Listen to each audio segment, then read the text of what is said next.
Welcome to my world. Welcome to my world. Whacking into late night Cinemax. Welcome to my world. Jägermeister and Captain Crunch. Nicotine and the Brady Bunch. I'm building a boat out of pudding cups. Welcome to my world. Welcome to my world. Non-stop, no girl action without you.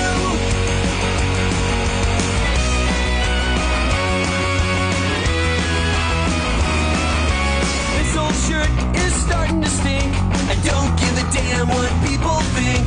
I can take a leak in the kitchen sink. Welcome to my world. No, you needn't shed a tear. Cause I've got waffles and I've got beer. And I've got Mr. Belvedere. Welcome to my world. Welcome to my world. Non-stop, no girl action without you. Yeah.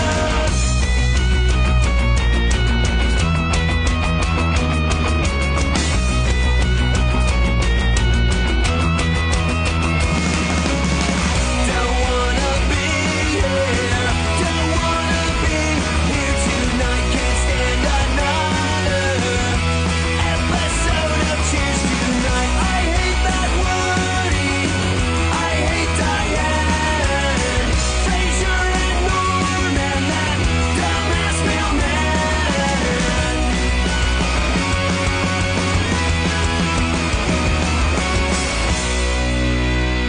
Ladies and gentlemen of the universe, the next voice you hear. Erik Nagel.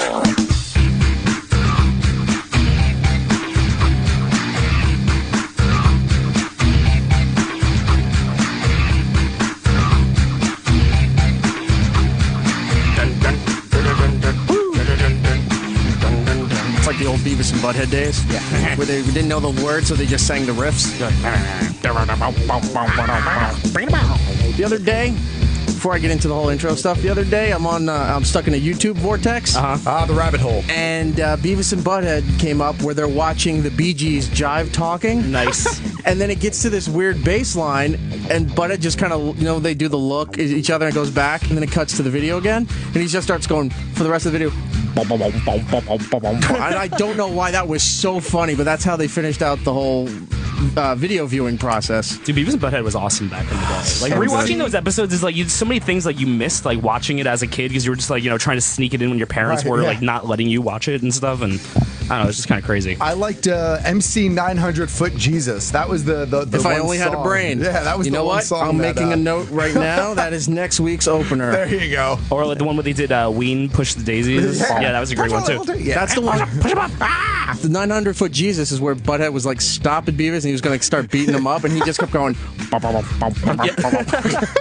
Anyway, let's introduce the program here. Sure. My name is Erik Nagel. The program is It's Erik Nagel. 866-969-1969 is the phone number. Joining me each and every week without fail is my co-host, Matt O.G. Hello, sir. How are you, sir? Well, it was almost with fail this week. It was almost with fail for our big 2-hour debut. We'll get into that in just a second. And over to my right here is my buddy Gittles. Hey, how's it going, everyone? How are you? Gittlebase on the Twitter and Instagram, and Geek Stuff OG for Matt on the Twitter and the Instagram. That's there right. if you want to check Follow everything me. out. Love me. You could follow me if you'd like. Sure. First, let's start with a couple of thank yous. This is a great opportunity that we have been given. So, of course, thanks to Greg Opie Hughes. That's right. For green lighting this is the corporate term, and actually believing that we could do a show here. So let's see how bad we're going to tank this for 2 hours. Oh, we'll be fine. I almost said Dan, but Don Wicklin as well. Thank you for his help and doing whatever he does for this show and for the channel. So thank you to him.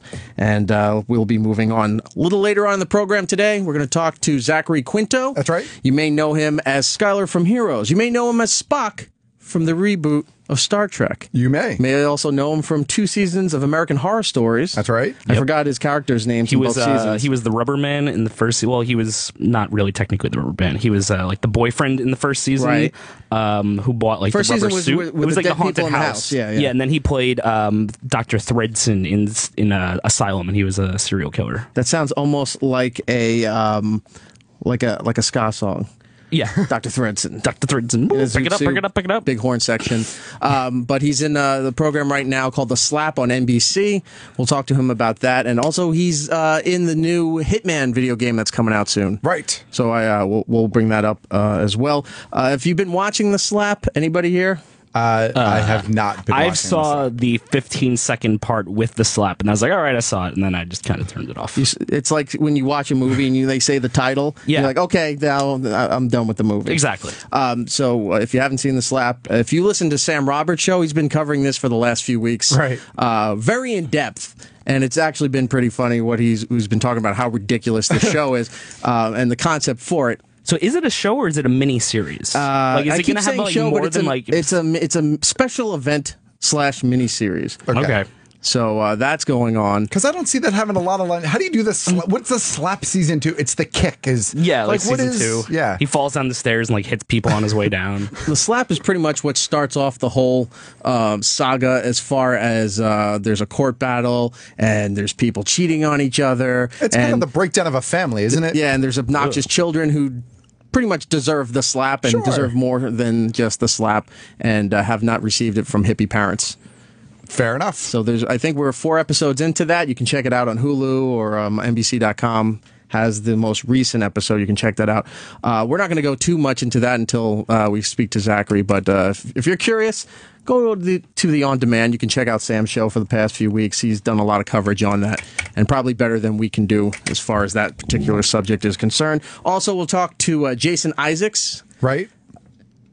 How do we know Jason Isaacs for the mass public out there? Lucius Malfoy, Draco Malfoy's father from the Harry Potter film franchise. He was also in a show that I enjoyed a few years ago, but it only went one season, was Awake on NBC. It was about a guy who was in a car accident, and he was like drifting between two realms, where his wife is dead and the other, his wife is alive, but then his kid is dead, but his kid is alive, and the other one, where like he every day he wakes up and it's like he doesn't know which body he's going to be in type thing or whatever it is. Okay, I remember seeing the trailers. It did about 10 episodes, I think. Okay, and I enjoyed it, but they didn't renew it. But he was in that. He's in this new show called Dig on USA, which it just debuted last night. It's a weird mix of. It's got, and they even reference Indiana Jones in it. Sure. So, like, they're acknowledging that that's what they're doing, but it's that. It's also a little bit of Da Vinci Code. That's what I was going to say. Based on the trailer I saw, it was like Indiana Jones meets Da Vinci Code. National Treasure. Yeah, exactly. Some of that, too. You should definitely check that out as well. It premiered last night on USA. Very good. And USA is taking some risks. They're going the FX route. There's some slight profanity. There's some nudity. Which is a big change between from what they were doing with Suits and Psych and Burn Notice. But I like those shows. And any other shows that they could put WWE wrestlers into. I think USA has had some pretty good programming for a while now. Psych was one of my favorite shows. I was really upset when that got canceled. They're not bad shows. People love them. I never remember to see them, or they're. The only time that I have seen them is when they came on right after Raw on Monday night. You would have loved Psych, too, because it was a lot of pop culture in Psych. It's all over Netflix. I see it's on the banner there. And Burn Notice I used to watch for a little while because it had Bruce Campbell in it. Of course. Bruce Campbell's awesome. How could you not watch anything that Bruce Campbell is involved in? Evil Dead coming up soon. I cannot wait. Oh yeah, the Netflix series. The Netflix series. I'm very interested to see what they do with that. They're probably going to go like the Evil Dead 2, like Army of Darkness, kind of like kitschy, like kind of goofy route. I don't think it's going to be as dark as like Evil Dead, like the first one. So the premise that I've heard thus far is that, based on some of the casting, is that he's got 2 other people that he's fighting with. Okay. And I think one of them is kind of like his sidekick that's kind of like reinvigorating him to take on the crusade against the Deadites because they're coming back. You know what it sounds like? Did you see My Name is Bruce? Yes, I did. Okay. So it sounds like My Name is Bruce. Really, okay. I mean, but I like could see that kind of angle, which if you haven't seen My Name is Bruce, it's kind of it's like a pokes fun at himself and like all of the roles that he's kind of played in these horror movies, but he has to be the hero and save the day type of situation. Right. He actually has to almost become Ash in the film to save the day. And it's very funny, and it's very tongue-in-cheek, and it's very Bruce Campbell. But I think they're going to, yes, it's not going to be scary. It's going to be much more Army of Darkness than, That's what I was thinking. Evil Dead. But I'm okay with that. I'm totally fine with that. That's the better of the you know, Sam Raimi Evil Deads anyway, the later ones. I mean, I totally love the first one and everything that it did, but the second one was just like, all right, this is more fun. Since we're all big Bruce Campbell fans in this room here, remember years ago when they were announcing the Freddy vs. Jason movie was actually going to happen and come out? Remember there was a big campaign to have Ash be a part of it? There was. Yep. Anybody really interested in having Ash in that movie? In Freddy vs. Jason? Yeah. Did it make sense at all other than people just wanted it? Makes no sense to me. But So they actually did a comic book of it. I think it was maybe Boom Studios or Dynamic Studios. I forget the company that did it at the time. But it was Freddy versus Jason versus Ash. And it was funny. It was, Freddy is kind of back from the dream realm. Jason is newly revived. And Ash is like, no, I got to take both of you out. I got to protect the S-Mart and all that. It was very silly. Okay. It was like silly Freddy. So picture like Freddy in the later years. Jason didn't say much ever.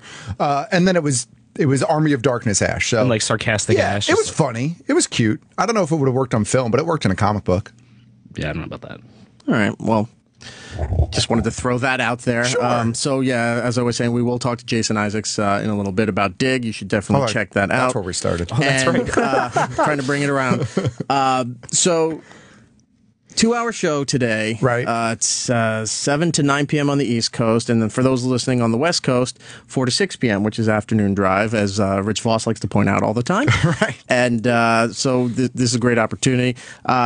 Almost a little tarnished today because of stupid people. Yes. Stupid drivers. Indeed. The weather and pointless traffic. Yeah, it was just the perfect storm of horseshit to screw us up is really what it was. We're in the tri-state area, New York, New Jersey, Connecticut. No stranger to cold weather, no stranger to snowstorms. Now, people who live in, we'll say, the middle of the country and up in Canada, Montana, North Dakota, those kind of areas, where they just get their ass kicked by snow. Like, a storm will give you 20 inches at one point. Right?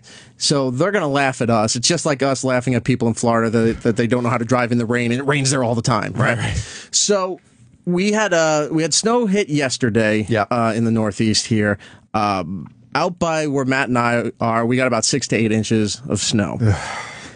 But it did warm up a bit. They cleared the streets. Now it's just kind of icy, but it's really not that bad. But not bad at all, really. Getting on 95, trying to get into Manhattan, people drive in clusters when it's like 4 to 6 cars together, and there's nothing ahead of them until the next cluster. Right. And they don't let you pass. They don't. All 3 lanes, right? Really aggravating. And I'm hitting the high beams. I'm hitting the horn because I'm the obnoxious driver who likes to speed down the highway. You're the right driver. I am. I'm the guy who learned from Mr. Cumia that if all else fails, you drive on the medium. That's right. So, cluster after cluster of people just not moving for no reason. Weather conditions are fine. Highways are cleared.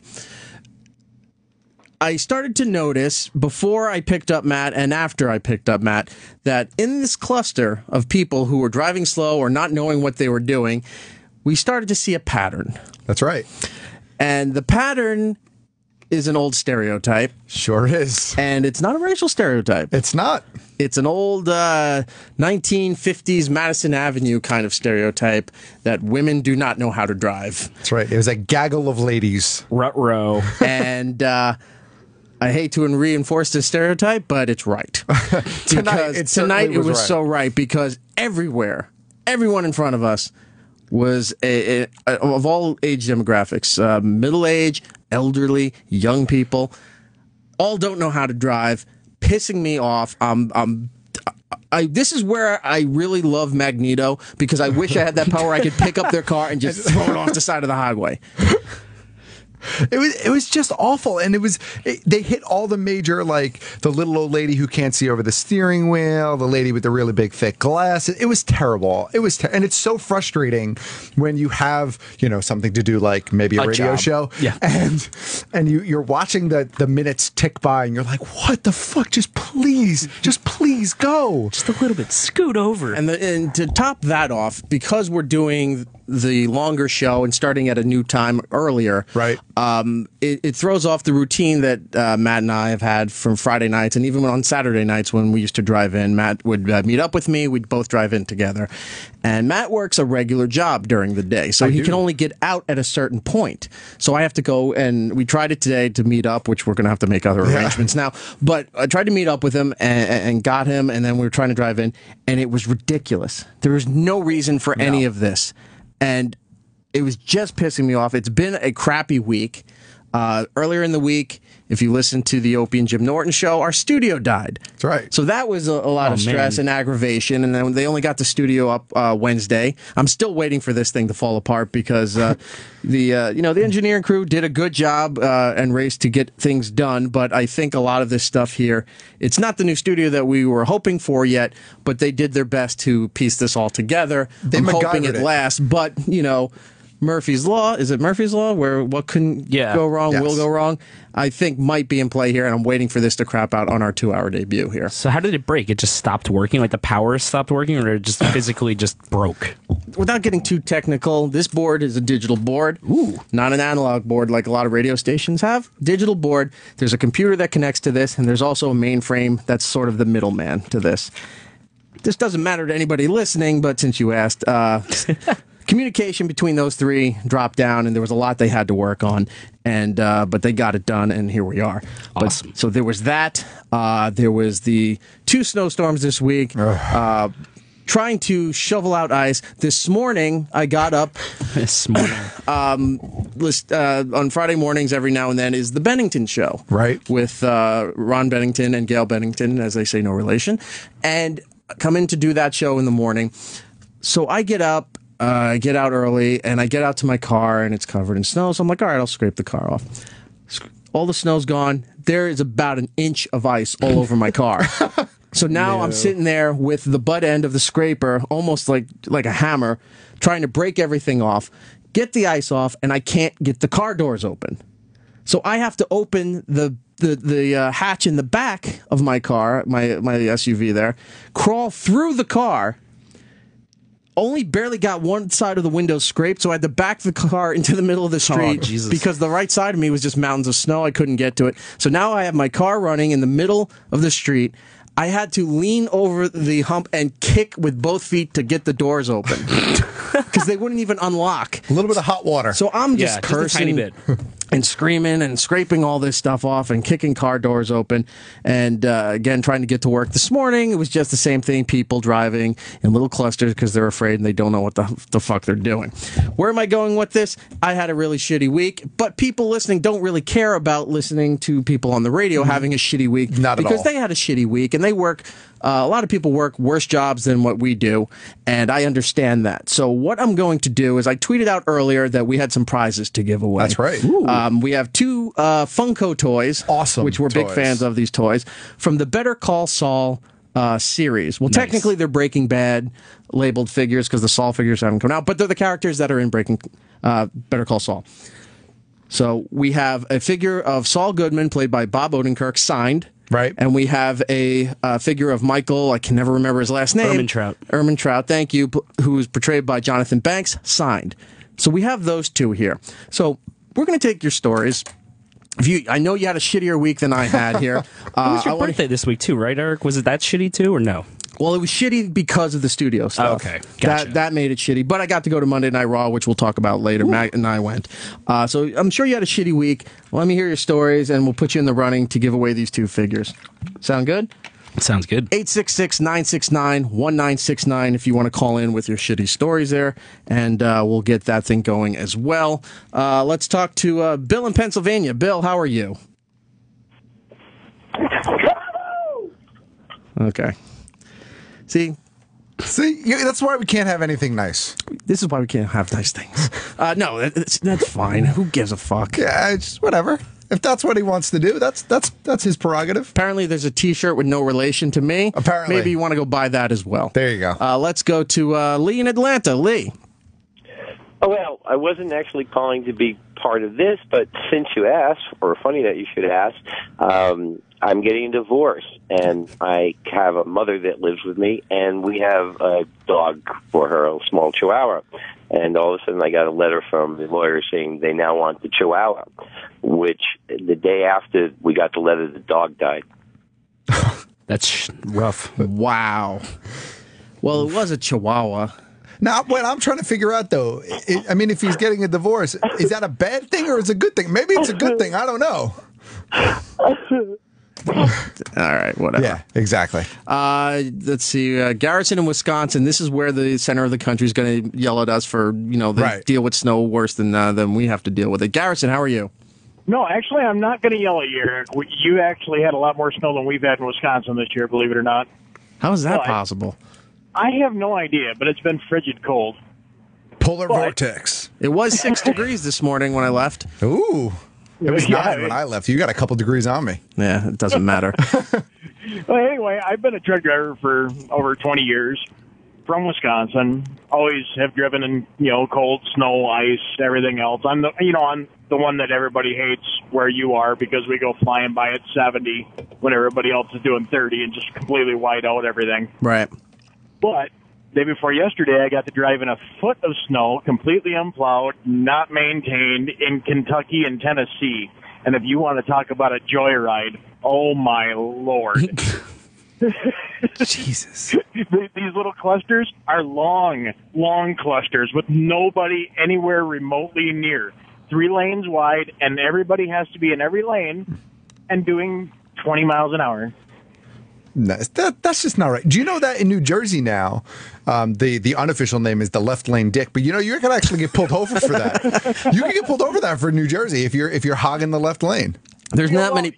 Oh, go ahead. I was going to say I actually with the semi have done the Anthony Cumia on the shoulder passing people in the snow. I will white you out and make you just completely blind and fuck everybody behind me just because somebody needs to learn. You leave that nice foot of snow on top of your trailer, too, so that every car behind you for the next 3 miles is just blizzarded out. It flies off like a sheet of ice and just cracks the windshield. For that is there's not like a ladder that goes to the top of the trailer. We don't carry 15-foot ladders around with us so we can go up there and shovel it off. Well, that's your problem, not mine.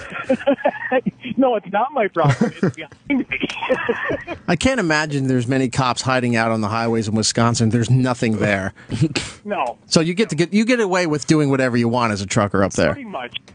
It's just a open, vast wasteland. So, yeah. Okay. That was my story for the week anyway. I'm going to, you know what, I'll qualify that. I'll put you on hold. We'll get your information, all right? Thanks. All right. So Garrison is in the running there on line 3. Let's go to Gordon in Richmond. Gordon. Yeah, my cat ate 3 of my Funko figures this week. My Batman, my Joker, and my Loot Crate exclusive Batman Joker mix. And they also, for the 3rd time, destroyed and ate the 3D puzzle I'm working on for Chicago. Oh. So, pretty crappy. Does that qualify?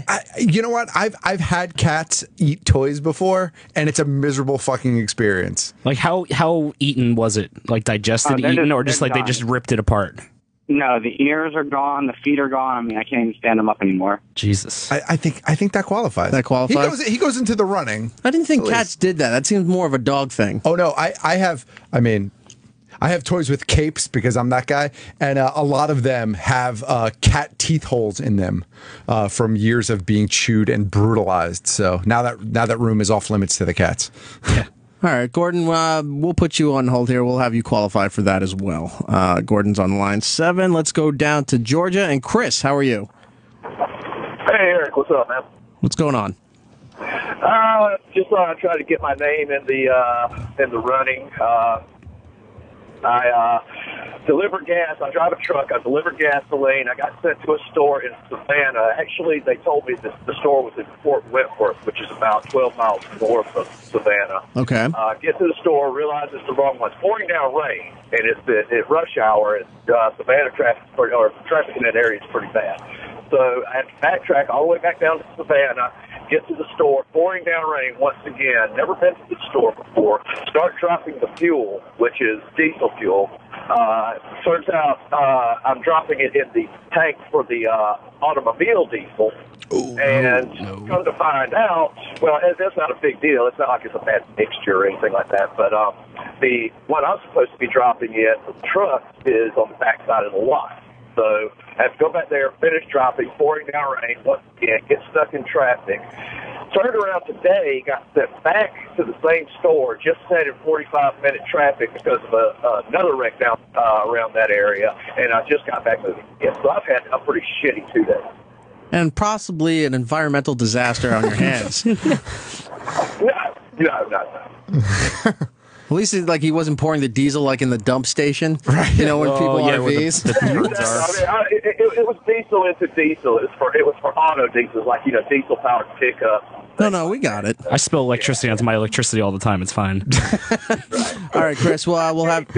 All right, I'll have you qualify there. Let me put you on hold, Chris, on 8. We're going back to Wisconsin, boys, and say hello to Steve. Ooh.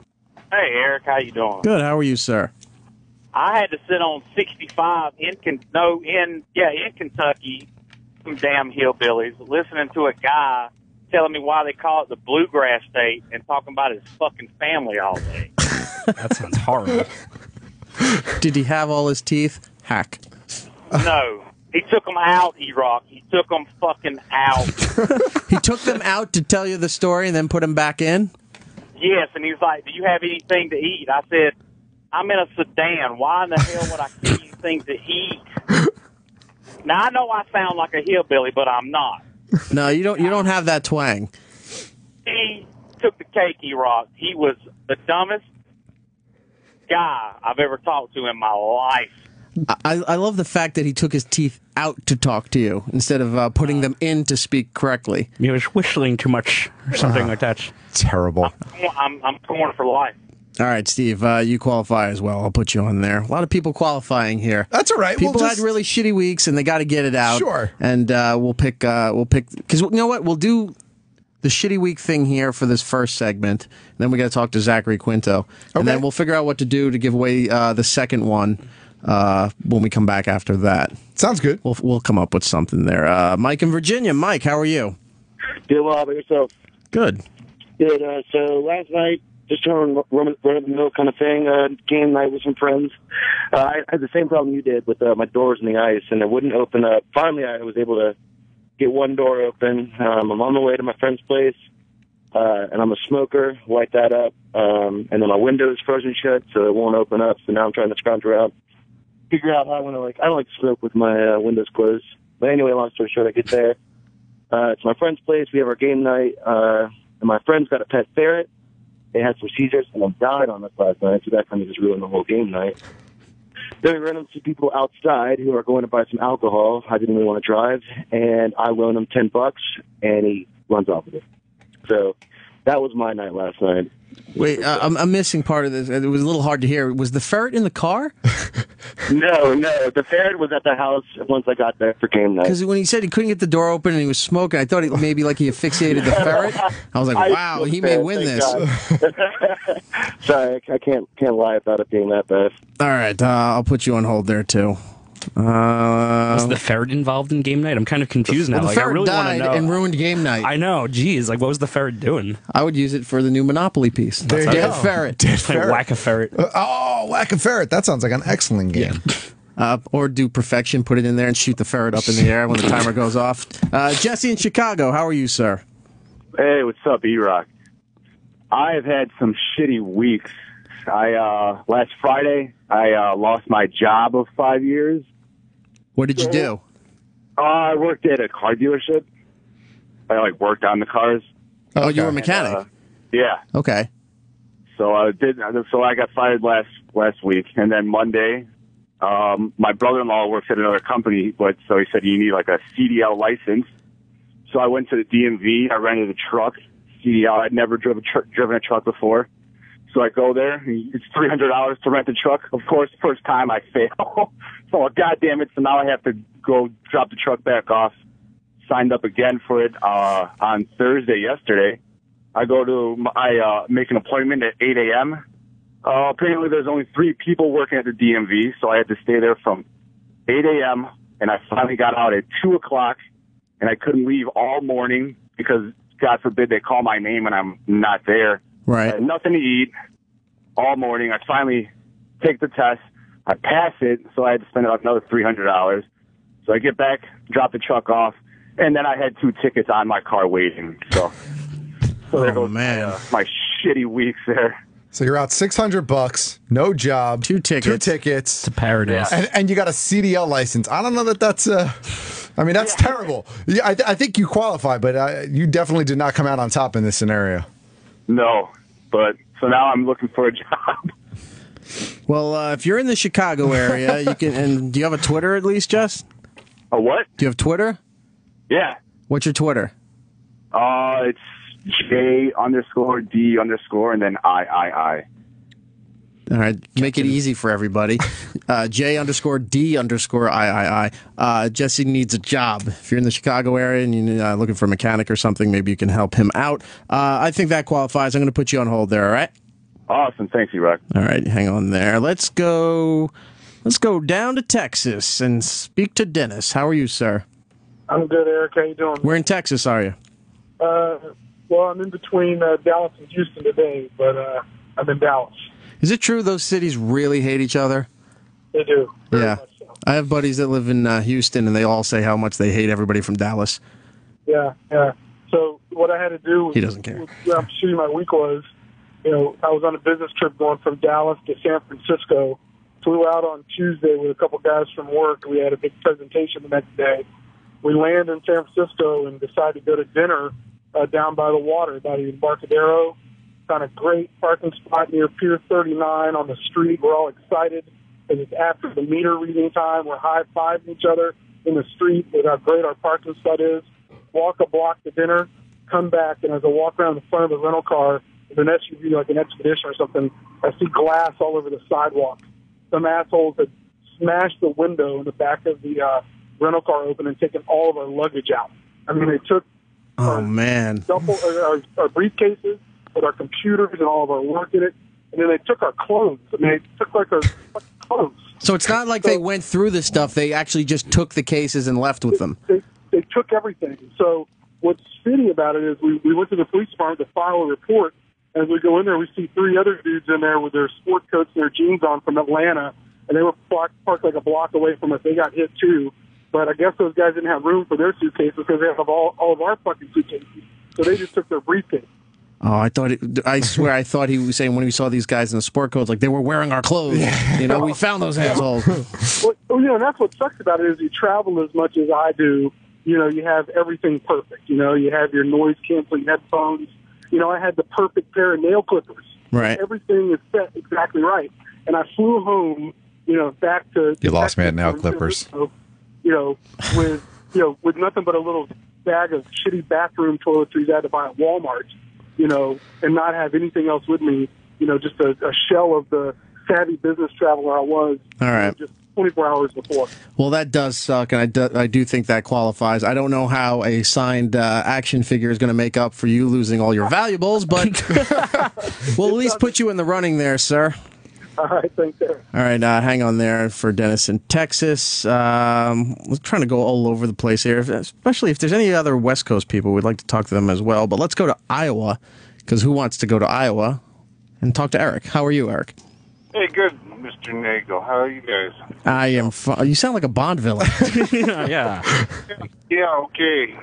So anyways, I'm working like November. I have a slip disc, and my job has kept me at home. They don't have any extra work for me, so finally the workman's comp lady decides I'm going to go work at this thrift store for 40 hours a week. Right.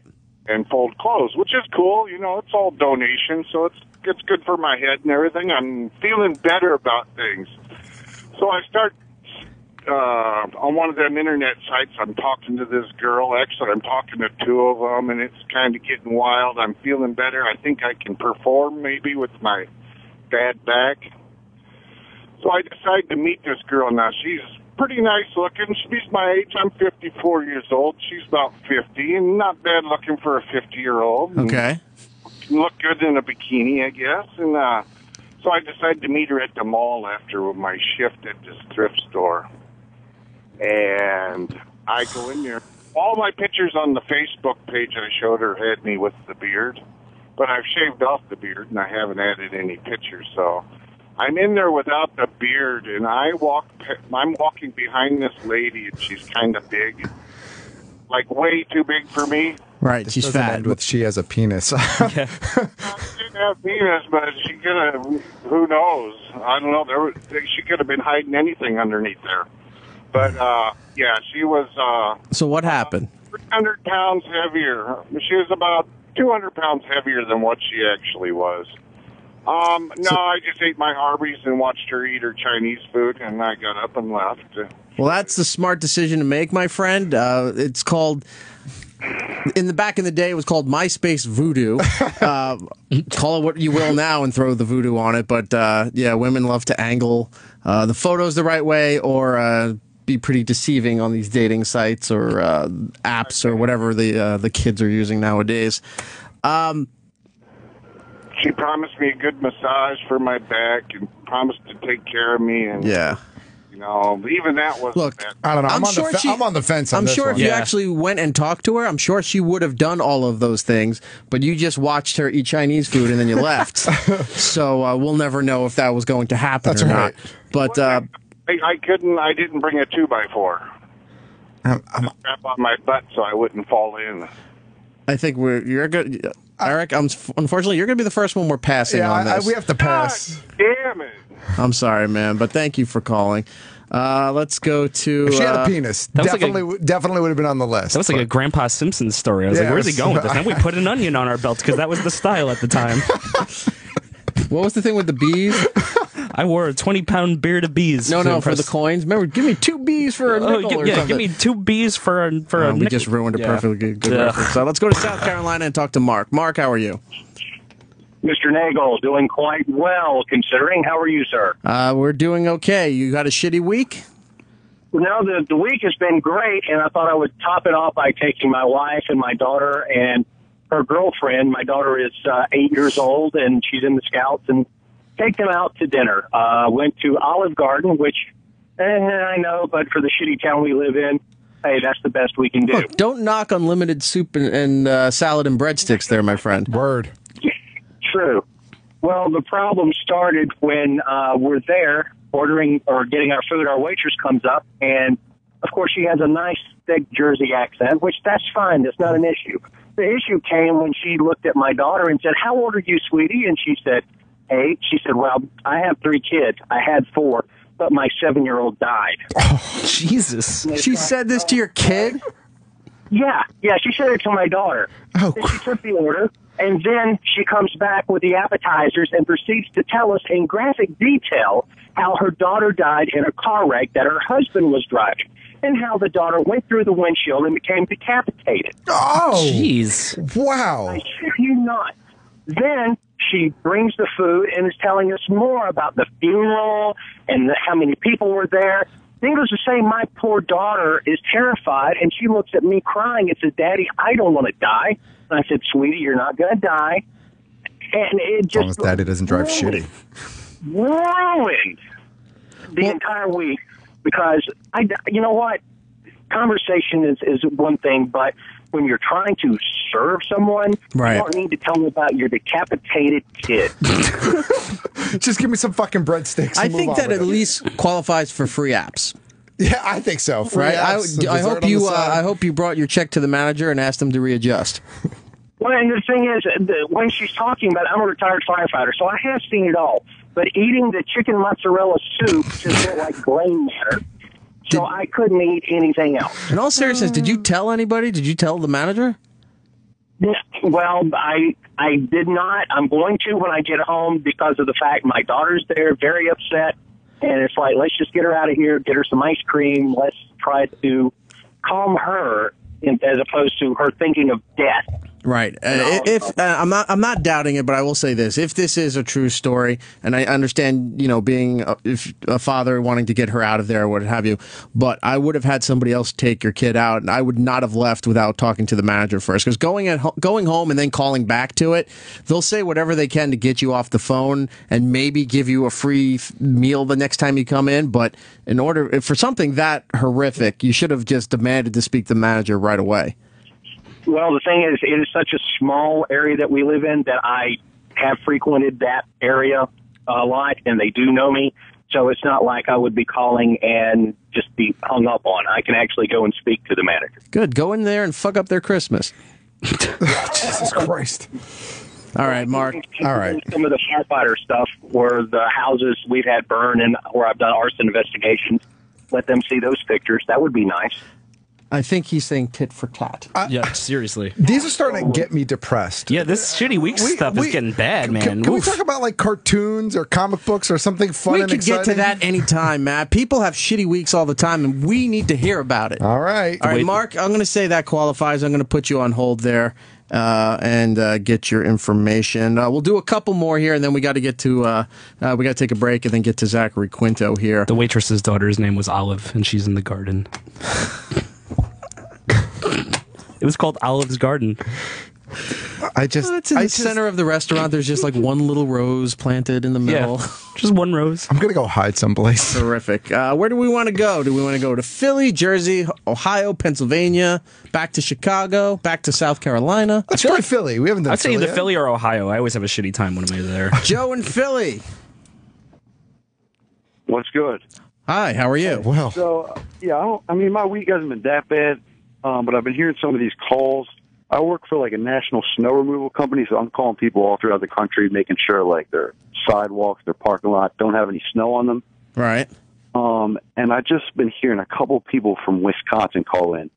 I just need to say that every single person I talk to in Wisconsin just seems like the most unpleasant, cranky individual, and I think one of them has to earn the worst week because they live in that state. Right. Wow, an advocate for Wisconsin. I like Joe. You know what, Joe? Even though you're not trying to qualify for the toy, you may be on top to win this thing because he's boosting for Wisconsin because he's dealing with Wisconsin. Look, they're shitty people. Give them a break. Yeah, he's confirming it for us. I feel bad for him. Either that or the guy who lost his nail clippers. That's tough. All right, Joe. Thank you so much for calling. I appreciate it, man. Take care. Yep. Let's go. We'll take two more, and then we'll go to break. Talk to Zachary, and then after that, we'll announce who won this one and go for round two for the other Funko toy there for Better Call Saul. Let's go to Billy in Chicago. Billy. Hey, what's up, guys? Hi, Billy. I am honored to speak with you, Eric. All right, so it was more just today I fucked up type moment. While finishing a presentation via screen share for work, I forgot to unshare my desktop, and like many, I've received iMessages on my computer, my MacBook, and I opened up a message from my wife, and it turned out to be a naked photo. So there it is, just for everyone to see, right there, while my screen was still being shared. So I just kind of panicked and shut it down, but I don't know if they saw it. They saw it. Here's a question. Does your wife know it? Because you're going to have a shittier week later. No, she doesn't. I didn't share that with anybody. Do they have security cameras in the conference room? Because now they're screen capping it. Very possible. I don't know if that really qualifies for shitty. I mean, it's more like you're bragging. That's like an unfortunate week.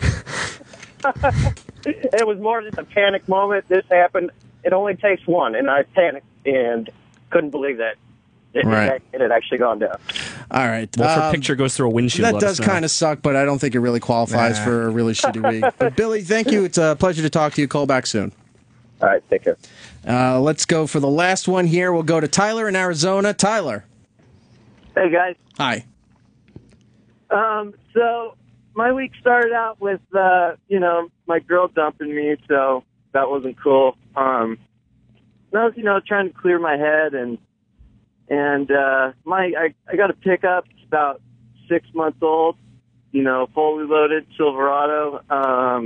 And I took my dog out on my farm, and he likes to roll in stinky stuff. And we just had a picking crew go through, and my dog rolled in a bunch of human shit and then hopped in the back of my truck, and I didn't notice. And I went back to pet him. Got shit all over my truck, all over my hand when I went to pet him, and I got my brand new car full of human shit. Well, that's literally the shittiest story of the week. That is. It's literally shitty. All right, we'll qualify you there. I'm going to put you on hold because I got to go to the bathroom. So, well, there it is. Thanks for sharing. Traffic in his bladder. Boner in California. If that's your real, that's not his real name. That's his real name. It's Boner. If you want to call back after the interview, Boner? I'll answer that question for you here. We're going to take a break. We got everybody for the first figure, the Mike figure signed by Jonathan Banks. We'll give that away after we speak to our next guest, or our first guest tonight, Zachary Quinto, which is coming up next. We'll be right back. Erik Nagel. E-Rock? Well, he'll be right back. Never miss any of Opie and Jim's show. I'm really happy to be here. I've had a laugh. With SiriusXM On Demand. Yeah, that was really fun, right? They know I love this show. This was therapy. Thank you. Go to SiriusXM.com/On Demand. It's awkward in here, isn't it? Look up SiriusXM Talk and find the show. One listen and you'll be hooked. I used to fuck a shampoo bottle. We should have quit a minute ago. It's kind of petering out. Opie, Jim Norton, On Demand. Whenever you want, which should be a lot. Excuse me. SiriusXM presents a special Comedy Central radio event, The Night of Too Many Stars. Join your host, Jon Stewart. That's why we're here tonight. That's why we're doing this. Along with some of the biggest comedians in the world. Steve Carell, Amy Schumer, Paul Rudd, Louis C.K. Seriously, this is a real thing. John Oliver, Maya Rudolph, Larry David, and many more. The Night of Too Many Stars, a benefit show for autism program. Sunday at 8 p.m. East, 5 West, on Comedy Central Radio, SiriusXM 95. Jim Cramer here. I founded The Street to help investors like you to try to beat the market and make money. Together with seasoned analyst Dave Peltier, we've got a method of trying to find undervalued stocks with big potential. That's right, Jim. With stocks under $10, I do all the work for our subscribers, identifying low-priced stocks primed to soar through my own market-proven method. And for a limited time, you can see all the stock picks in my stocks under $10 portfolio for free. Go online to getstocksunder10.com to learn more. That's getstocksunder10.com. Hey, SiriusXM listener. Got 10 minutes to spend on your brain?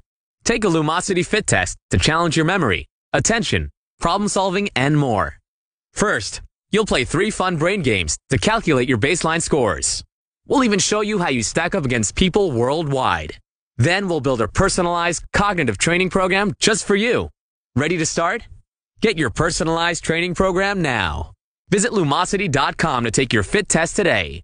That's Lumosity.com. Be honest. Will owning a bigger TV help you get ahead in life? Will another pair of shoes make you a better person? Probably not. But what if you could speak another language? If that appeals to you, Rosetta Stone is letting everyone who calls try an absolutely free demo of its powerful language learning software. Do you want more stuff or a language that will last a lifetime? For your free Rosetta Stone demo, call 1-800-918-9767. 1-800-918-9767. 1-800-918-9767. Mold on your siding, moss on your roof, mildew on your deck. The easiest way to get rid of it all is with Wet and Forget Outdoor. There's no scrubbing, no rinsing, and no pressure washing. Just spray and leave. Wet and Forget Outdoor is non-caustic and safe for any outdoor surface. Siding, roofing, concrete, stone, stucco, even fabric. Just spray and you're done with Wet and Forget Outdoor. Available at participating Ace, True Value, Do It Best, and Lowe's Home Improvement stores. Visit wetandforget.com for a store near you.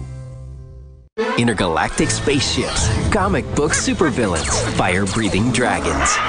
If you're looking for the perfect gift for that geek in your life, or just want to treat yourself to something cool and exciting every month, go to LootCrate.com. LootCrate.com is the ultimate monthly service for geeks, gamers, and pop culture fanatics. Sign up today, and for less than $20 a month, Loot Crate will send you a specially themed mystery box filled with hand-picked apparel, collectibles, and licensed gear from all your favorite franchises like Marvel, The Walking Dead, Star Wars, The Legend of Zelda, and more.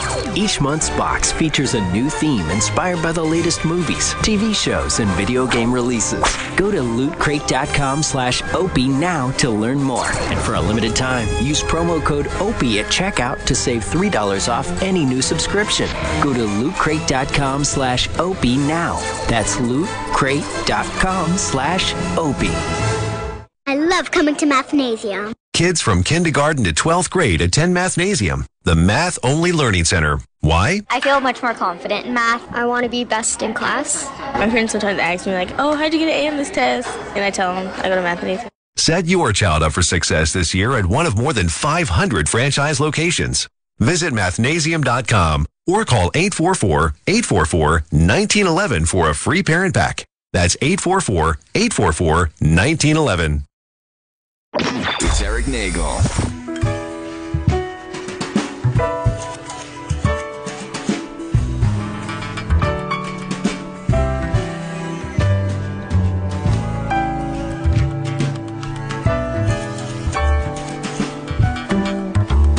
Ladies and gentlemen, please welcome to the program, Mr. Do people call you Zach? Do you prefer Zachary? You know, my mom always taught me when I was growing up that if, in a professional setting, it should be Zachary. Zachary. Yeah. So Zachary Quinto is Thank here. you. That is your professional name, but does your mom call you Zach? Yeah, everybody calls me Zach if they know me, you know? Yeah, I think that's the equivalent of people when they say, you know, Bob De Niro, like they're friends with Bob him. Redford. Right, yeah. Yeah. Bobby D. I wish Bobby it was the equivalent to that, but, you know, we'll see where we go from here. You're here to promote The Slap on NBC. That's it. A miniseries. Mm-hmm. An unusual topic that you wouldn't think would have been made into a miniseries and getting this much attention. Well, it's based on an Australian novel that was turned into an Australian miniseries. This is the American adaptation of it. I think what makes it unique here is that it's on NBC, so it's on a broadcast network. Right. Whereas the subject matter might lend itself in people's minds more to cable or another outlet platform. You know, the networks are really trying to keep up with the rapidly changing landscape of TV and how people are watching TV. And I think this is a really great example of NBC trying to take things in a different and unexpected direction. The big scene that set the whole tone was in the first episode, where the child Hugo seemed to have some disciplinary issues with his parents and what have you, and it was going a little crazy. Swung a bat at another kid, at my character's son, and you went over there and disciplined the child because you felt the parents were not doing so. Correct. Yeah. And now this becomes a whole big thing of controversy, and it's unusual in I guess for me growing up. It wasn't really out of sorts where if you acted out or said the wrong thing to an adult as a little kid, or if you, God forbid, you cursed or something like that, you know, your dad smacked you across the mouth. Well, we or must they be, smacked are we you on around the the bottom. same age? How old are you? I'm 36. Yeah, I'm 37. So we grew up at the same time, and I think we were of that generation where it was still a part, corporal punishment was still a pretty significant part of disciplining kids and child rearing. I think that's changed a lot dramatically. Since then. I think we were of the generation where it was considered still inappropriate to discipline other people's children, physically certainly. Right. Whereas the generation before us, I think, grew up with that being the norm. So it's changed and diluted in a way. Like corporal punishment used to be just kind of a blanket tool. Right. Then it became a little bit de rigueur for other people to discipline children who weren't their own. Then it became de rigueur for people to discipline their own children in a corporal way. So, you know, now we live in this somewhat sanitized and politically correct culture in which corporal punishment is looked at as generally, you know, completely unacceptable on any level. And I don't disagree with that, but I do feel like also personally growing up, like I wasn't scarred or damaged by the corporal punishment that was administered to me. No, and I think back then too, I mean, obviously there's cases where, you know, It's it gets out of abuse. line, right? But for the most part, growing up where if, like, say I didn't do something right, or say I mouthed off, and my uncle came over and you know, grabbed me by the arm and said, "You apologize," or whatever, or I got smacked in the face saying, "You don't say that to your mom," or whatever.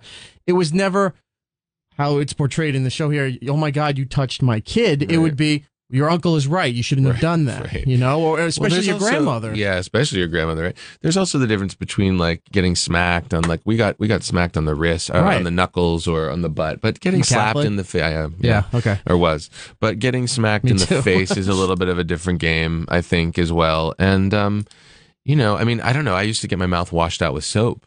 Is that still a thing? That was even, I think, was before our time. But if you had parents that were raised that way, I got my mouth washed out with soap if I said bad things. My grandmother used to discipline, if needed, me or my cousins with the old wooden soup spoon.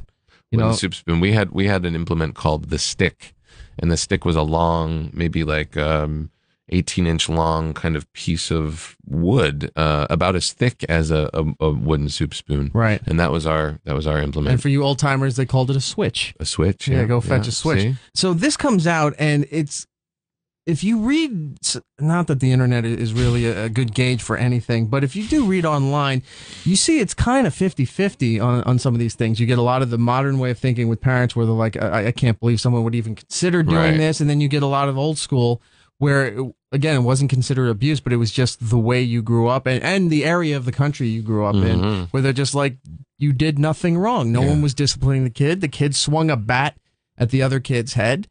Something had to be done. Yeah, you do get it. Is a very people, I think, it's a very divisive topic, and it's obviously very much a part of our society. There's been in the news in the past 6 months, that football player who. That was a switch, right? That was actually a switch. He switched his son, and I mean, it's something that I think it goes hand in hand with all these other. There's a lot of parenting themes in society right now in the news, and vaccinating, and breastfeeding, and all of this stuff. That's another thing, that the kid on the show is 5 years old getting breastfed by his mom. It's like sort of unabashedly at a party breastfed by his mom. You're like, what? So I think that it seems very black and white in the first episode when my character behaves the way he does. I think a lot of people would sort of stand back and say, well, that's ridiculous and completely unacceptable. And it's the interesting thing about the show as it progresses. I think the shades of gray feed in a little bit more. Not to draw any comparison to the movie. That's a great mashup. Good crossover. No, but I think that it becomes less clear in terms of, yes, my character made a bad decision, but the parents of this child are making some bad decisions in how they're raising him, and I think that everybody ends up being accountable to that in some way or another. For a regular broadcast network to greenlight this thing and say, we're going to air this, when you got hired for this thing, did they tell you something like, this is going to be kind of controversial, that you're going to have to be careful what you say about it? No, I don't. I tend to have a pretty clear perspective on things and projects that I'm a part of, and like I knew that the potential was there for it to be controversial, but nobody was coaching us as to what to say or how to talk about it, other than what our experience was. There's been no public outcry on this so far, right? Not that I've heard. I mean, it's been public conversation about it, but no protest groups or things popping up on either side. I don't think so. So this has a total run of what, 8 episodes? Yeah. You're in the midst of, I guess, what it would be legal issues. Oh yeah, my character. Yeah, well, in the second episode, he gets arrested for what he's done, and I think the second episode, because every episode explores the perspective of one of the main characters. So my character's episode is the second one. The first one was Peter Sarsgaard's character Hector. Who's a great actor, by the way. Yeah, Peter's amazing. Yeah. It was a great, the whole ensemble of actors is really stellar. That was a huge part of the reason I think all of us were drawn to this material because of its complexity, and then also the idea that it was a finite number of episodes was really appealing, and allowed us to get some really amazing people on board. But so yeah, my character in his episode, I think he was really confronted with the boundaries of his questionable ethics, and I think he was willing to stand by his actions until enough people around him that he loves and that love him were like, dude, like, you can't be serious. Like, you can't just slap a kid and pretend it's okay. Like, you have to do something to make reparations for this. And so he tries, he really tries to apologize and tries to engage in he tries to reconcile that he did something wrong, even though on some level he doesn't believe that. Right. And it backfires on him, and as a result of that, he gets arrested, and so begins the legal aspect of this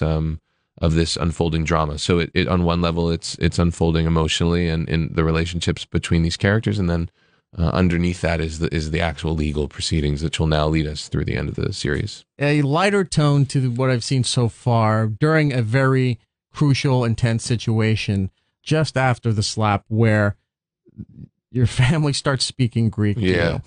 I have a Greek side of my family. Oh, you do? I don't know the language. Right. I know very little of it. And that used to drive me nuts. When they would do that? When something would be going on, everyone's happy, but you could tell there was a shift in somebody's upset, somebody's not happy, or they're They start commenting about speaking somebody Greek. because the Greek comes out. Yeah. And then the one character goes, no, none of this, not in Greek, speak in English. Yeah, and I used to have that as a kid. I was like, oh my God, something's going on here. Well, it is a very, the that was with Brian Cox, right? Yeah, Brian Cox and my characters. Another great actor. Yeah, he's amazing guy. The cultural element of this is also not to be overlooked. I think that, the idea of family above all else. I mean, I'm not Greek, I'm Italian, but it's sort of in the same part of the world, and they have a similar political and ancestral history, and part of that is really the idea of family above all, and the tribal element of something like this, that when a traumatic or potentially damaging event happens within a tribe, it is the expectation that tribe will close in around the person who is most exposed by the incident. Right. And I think that's a big part of Harry's perspective after this. Is like, how are you not going to stand up for me? You're my family. That's important above all else to him, like with Hector and in this episode that just aired, they're cousins, but they're much more like brothers because of how they were raised. And I think Harry feels like, whoa, what are you talking about? You're coming to me and telling me that I was wrong. How are you taking the side of anybody else? So the tribal element is also really important. I think the Greek and the language and us speaking Greek throughout is reflective of that. I'm with Zachary Quinto. The miniseries is called The Slap. It's on Thursday nights, 8 p.m. on NBC. If you haven't seen the first few episodes, you can go to Hulu, NBC.com has it, even on demand on your cable or satellite provider to catch up and see where everything is going here. I want to just take a sidestep from The Slap for a second. Now, you're known worldwide for many different projects. Heroes, I would say your first big project that everyone started associating you with. And then obviously Star Trek. I've really noticed a lot of females figuring out who you are because of your time on American Horror Story. Okay. And you went from all the, the guys and the sci-fi crowd and everything like that. But I'm seeing more and more every time somebody talks about American Horror Story, your character is one of the characters that always comes up. And even though you've been off the show for a couple of years, still very memorable. And it's just, did you expect that to be as big as it was? Because I don't think anybody really did. It's hard for me to have a perspective on things once they are out in the world, if that makes sense. I have a strong relationship to my work when I'm doing it, but then my work is done by the time people are watching it, and I'm by and large on to other projects and focused on other things. So I have a my relationship to how people react to things is a little bit disconnected or distant. I don't really, I wouldn't say that I get recognized on the street for any one thing more than another. It's sort of a balance of projects, and that's what I was trying to bring up, because you're known for so many big projects. So it's not like people know you for Spock or for Siler. But now with a new demographic of a lot of females watching American Horror Story, now recognizing you if they didn't, and knowing you from that show. I feel like a lot of females watched Heroes and responded to Heroes and to the character that I played on Heroes. I think like there's something that happens with an audience in general, but maybe particularly with women who are drawn to shows that have a darker undercurrent like that, where part of them are looking for maybe this darker fantasy projection kind of thing with these characters and respond to them in that way, and for that reason. Maybe it's because you play darker, creepier characters, but you're also very attractive along with it. Well, thank you very much. Maybe that's the balance that we're looking for right there.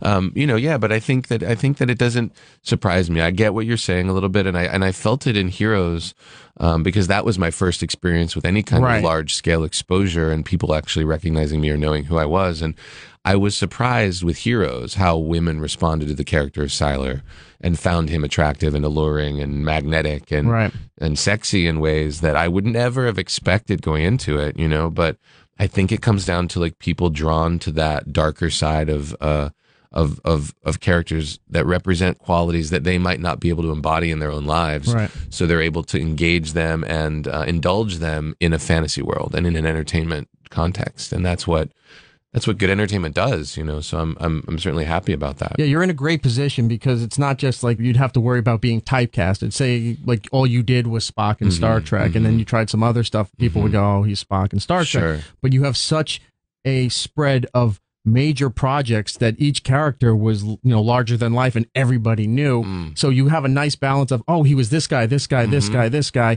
and you're never going to be pretty much pigeonholed as, oh, we don't really want to hire Spock for this movie. Or it doesn't fit into this That's thing. the goal, is to really defy expectations that people have of me and that I have of myself. And, you know, I think the Slap does that in yet another way, which is like, it's still an antagonist. It's still a kind of theoretically a villain of the series, but it's a series that's rooted in the real world and in everyday life, and not rooted on a spaceship, and not rooted in a universe where people have superpowers. And, you know, I'm interested in the thing that you never really are able to account for before you become known, right? Like all those years that I was struggling and auditioning and trying to get my career to a place where I could say like, oh yes, I accomplished this thing that I set out to accomplish, which was like exposure. Right. Success equals exposure in some ways as an actor. And so when I got to that point with Heroes, I never was able to see beyond it, right? Like that's the only place that I was working to get to. And then I arrived there and I was thrilled, and it felt like, oh, great, now the world is my oyster.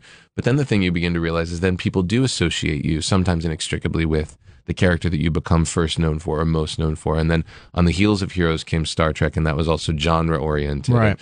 So I've been really doing this little leapfrog in my own mind and in my own strategizing in terms of what I accept as far as work goes, to really change it up, you know. And so like Heroes and American Horror Story were one genre, and now the Slap is a different genre. And I'm sort of moving into it's dramatic ways. but not evil.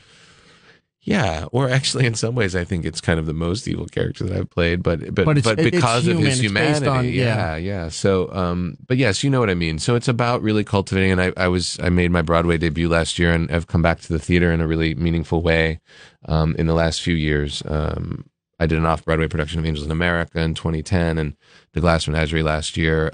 You know, so also doing theater and being able to cultivate. You're always busy. There's never anytime you read anything about you, you're always project to project, which is a blessing because you don't have any downtime in the sense that I don't know if I'm going to get cast in this part. Yeah. Everything's overlapping, so that's great. Yeah, I feel really, really grateful that I've been able to both be afforded that opportunity and then also to generate it in certain ways. That's why I started my production company as well. One other project that if you really want to see your diversity is I had Simon Helberg in not too long ago for We'll Never Have Paris. Sure, yeah. So you also doing the best friend role in a rom-com, which takes you out too, because you're like, okay, I know him from all this stuff. Let's see where he goes with this. And you're like, oh, he got that too. Yeah, Well Never Have Paris was really fun. I had a great time working on that, and I have a couple of episodes of Girls coming up, which is also a bit of a departure for me. You know, I don't get a chance to do much comedy because the characters that I've played have been so kind of, I don't know, self-serious in a way or whatever. But I love comedy, and it's something that I really want to cultivate the opportunity to do more of. Have you shot Girls yet? Yeah. You have? Yeah. All right. Without giving anything away, sure. Are you doing weird stuff in this like every boyfriend seems to do in this show? Yeah, I am. Okay, so it's something to look forward to. Okay. I mean, yeah, I guess so. There are definitely scenes in which I am not wearing any clothes. Another reason to see something with Zachary Quinto, right? On Girls. You also have Star Trek 3, which is still a couple years away. Yeah. J.J. Abrams not on board with that one. On board peripherally, not directing. Yeah. No. With him doing the Star Wars franchise, any talk about ever doing something over there too? Has it ever been brought up to you? Have you been personally curious? It hasn't been brought up to me. I haven't been curious or interested. I feel like, my immersion in the JJ universe is squarely through the perspective of Star Trek, and I don't, I feel like I can't wait to see that movie. The teaser looks amazing, because the rumor is Simon Pegg's over doing something over there as well. Yeah, so he's doing both. Simon just has the Bad Robot sort of franchise market cornered. I mean, he's tattooed got on Mission his neck. Impossible. He's got Star Trek. I would be surprised if he didn't have. Right, and he's amazing. And Simon's come on board to work on the script of our movie of the third Trek movie, which is great. I mean, I couldn't love Simon anymore. He's such an incredible guy.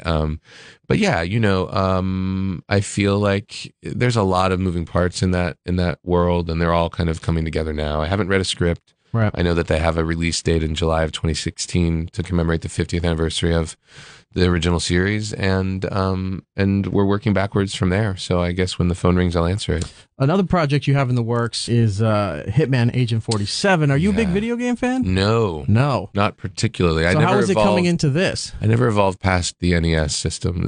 Like that was my the basics. Yeah, the very Mario basics, Brothers. and then I sort of never went on to Nintendo 64 and beyond.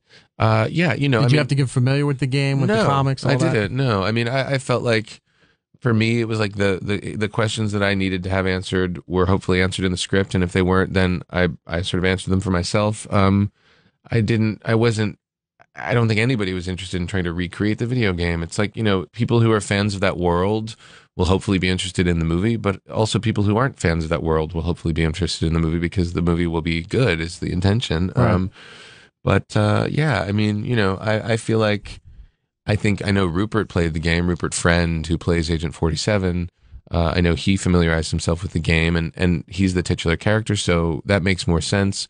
The character that I play is a very peripheral character in the game. It's not, I felt like it was a different embarkation. It was a different mode of storytelling, and I didn't need to play the game in order to identify with the character. Remakes are pretty popular, and seems to be trend going on for a while now. If they ever decide to redo Matrix, you could fit an Agent Smith pretty well. That would be fun. Yeah, silver glasses in the suit. It feels a little bit like that's you can't put anything past our culture these days, but it feels like that was its own thing, right? Like The Matrix was one of those movies that I think just reinvented the idea of storytelling and movie going, and it was such an event unto itself that I feel like I wouldn't want to take on that role in a way, The show, I keep calling it the show. Okay. The miniseries, The Slap, is on NBC Thursday nights, 8 p.m. Check it on demand on Hulu if you want to catch up. Yeah. Zachary Quinto, before you go, I'm running out of time here with you. This guy from all his work, from TV, from movies, theater as well. You have your own action figures, which is awesome for both Heroes and for Star Trek. For Star Trek. Have you ever gone to a Comic-Con? I have. Okay. Yeah. If you go nowadays, like if you go this year, you could see yourself in 3 different costumes. Sure. By people on the floor. Yeah. That would blow my mind. Yeah. It's that world is a very exotic and rarefied place, and I love going to events. It's changed my relationship to them. I remember the first year that we went to Comic-Con with Heroes, and it was the year that they announced that I was going to be in Star Trek, and the thrill of being there and the enthusiasm of the crowd. And I remember going on to the floor of the convention center and walking around and wearing a hat and thinking like, oh, this is cool, and obviously now it's much more of a platform to discuss projects, and you sort of go in the back door and go onto the panel and leave, and you don't get to engage as much because it's not really possible. But I think they're a really great environment for people who are passionate about programming and movies and shows that they love, and comic books, of course. And so I'm all for it. You can just throw a mask on and walk the floor and go shopping. I could do that. Maybe next time. Zachary Quinto on Twitter. You haven't used your Twitter in a while.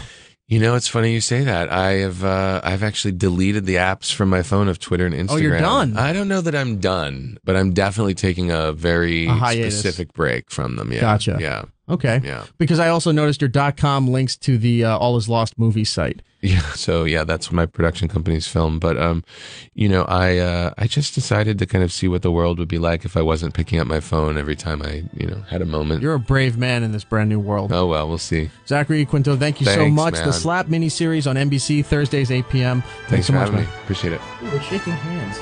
Is that unusual? No, that's great.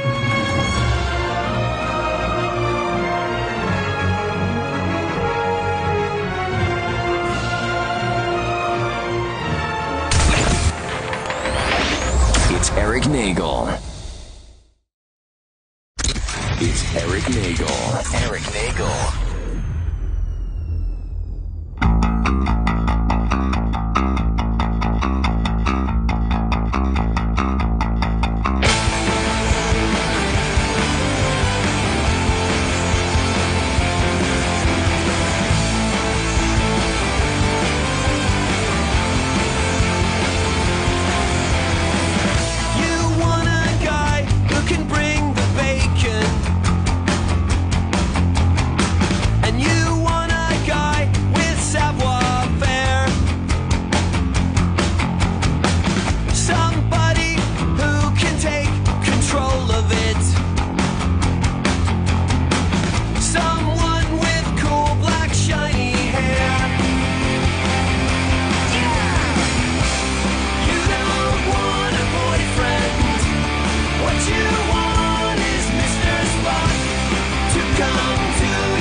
Welcome back to It's Erik Nagel. 866-969-1969 is the phone number to get in touch with us. Thank you to Zachary Quinto. It's awesome. Check out the slap. And he's also going to be in the new Hitman video game. Right. So that's coming, I think, later this year. I forgot the date on that. I think it's by around the fall or something like that. So make sure you go out and check that out as well. This song by Nerf Herder, who also started the show with Welcome to My World. This was their song. Keep going a little bit, Paul. Mr. Spock, Zachary Quinto, going into the death of Leonard Nimoy. See how it all ties together? Not really. I just wanted to play the song. I see how it ties together, Erik. Right. The William Shatner news, we're pretty much a week detached from it now. But I thought it was kind of bullshit that people were giving him a hard time because he didn't make it to the funeral. He had a commitment. He honored the commitment. To a charity event. Yeah, right. And people are like, fuck them. Fuck helping people. Listen. Go see your friend. Logic clearly dictates that the needs of the many outweigh the needs of the few, said Spock to Captain Kirk. I'm going to trade... So there you go. God damn it. I was going to trademark that. It's going to be a t-shirt. But, yeah, it was just bullshit. The guy, he committed to... like you said, a charity event. And what looks worse, that not going to the funeral or not going to a Red Cross event that's helping people? I think if he would have blown off the Red Cross event, it would have been worse publicly than not going to Nimoy's funeral. And you know what? Even if he didn't have the Red Cross event, even if he chose not to go to the funeral, what is that anybody's fucking business? That's his choice. It's his choice. You know, some people don't like going to funerals and wakes. They would rather mourn or grieve in their own way. You know, that's his decision, and it's not disrespect to the family in any way. No, I don't think so. It is what it is. I mean, it's the same thing that happened when Chris Farley died, and David Spade skipped the funeral, and everyone made a big deal about it. He's like, I can't see my friend in a coffin. Sorry. Some people have different reasons. It's just, exactly. That's how it works. It's just, it's just no one's opinion. Like, people really need to find better ways to spend their energy. Yeah. Right. I'll do a dated reference in the Britney Spears guy voice. Leave William Shatner alone. Oh, horrible. Poor Billy. There was a tweet. There was a couple tweets I wanted to get to real quick. Okay. One, how do you do? Ever since they updated the app, I can't find the favorites. There we go. One is somebody sent a consumer suggestion. This looks completely disgusting, but I know a lot of people love Peeps. Apparently, they put out Peep Milks. I don't know. I think I might try that. Can you milk a Peep? I guess so. There are Peep Teats. Because there's chocolate marshmallow, reduced fat. Wow, why always reduced fat? If you're going to drink Peep milk, drinking marshmallow just go milk for the gusto here. Who are you kidding? There's regular marshmallow flavor, there's chocolate marshmallow, and there's Easter eggnog. I want to try the Easter eggnog. I want to know what that tastes like. I might get some. I'm going to bring some into the show if I can find it. I think you should do that next week. All right. If I can find it next week, I'm bringing it in. Who makes these? Prairie Farms makes these. Yeah. Thanks to O Grits and Gravy on Twitter for that. And the other thing I saw, which was really funny, from at Ty Trot on Twitter said, "My week was terrible. I watched 2 episodes of Gotham. I feel sorry for that guy. I was all on board with the show, and much like The Leftovers, as time went on, I was like, I can't deal with it. And I tried to plow through it despite the fact that Matt was gone from the jump.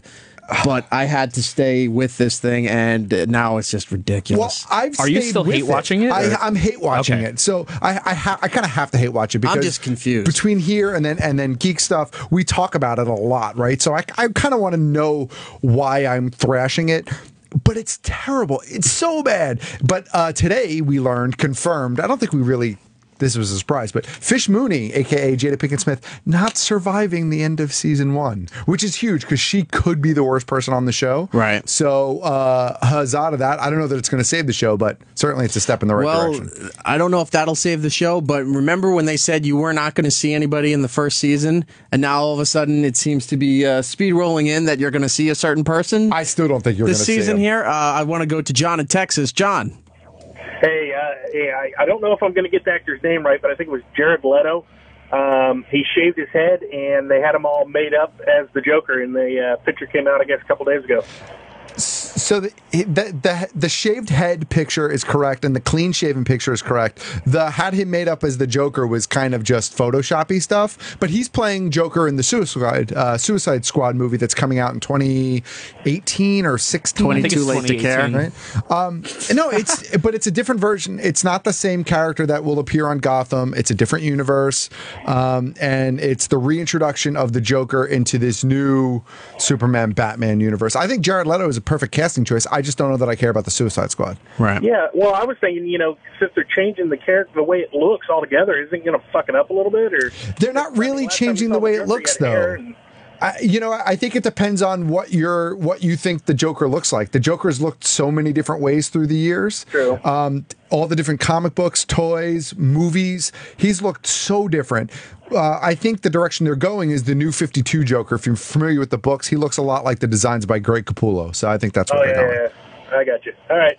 Thanks, guys. All right, thanks, John. I appreciate it. So yeah, I'm done. I think I'm watching Gotham, but I'm just confused and puzzled. Like it's just like, what's the point of this anymore? The guy who plays Penguin continues to be really good. If they gave him his own show, I think I'd be on board. But I would agree with that. I don't know that I could carry the rest of it is just so difficult to watch.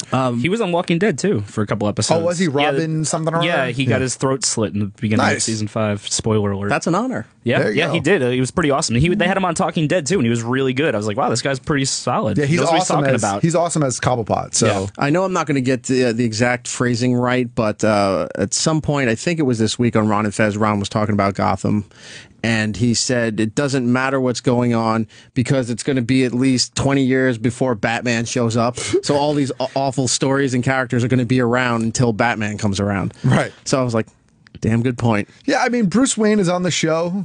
He's probably about 10 years from becoming Batman, I guess, depending on what version of the story you know of Batman becoming Batman, but he's all right. The kid that plays Bruce Wayne is all right. So how old is if Jared Leto is going to be the Joker? Like, how old is he supposed to be in this Gotham universe? Then, if Batman's already only 10, is he going to be like a teenager? No. Different universe. Oh, different. Okay. Jared Leto is playing playing Joker in the Suicide Squad, which is the film universe. Oh, okay, Gotham gotcha. is not part of the film universe. Gotcha. Okay, he is playing the Joker to Ben Affleck's Batman. Okay. There you go. I had it mixed up. Yeah. Ben Affleck's Batman. Batfleck. Batfleck. Right. We're going to go back to Boner in California. I told him to call back after the interview here. You did. What up, Boner? What up? Were you named after Boner Stabone of Growing Pains?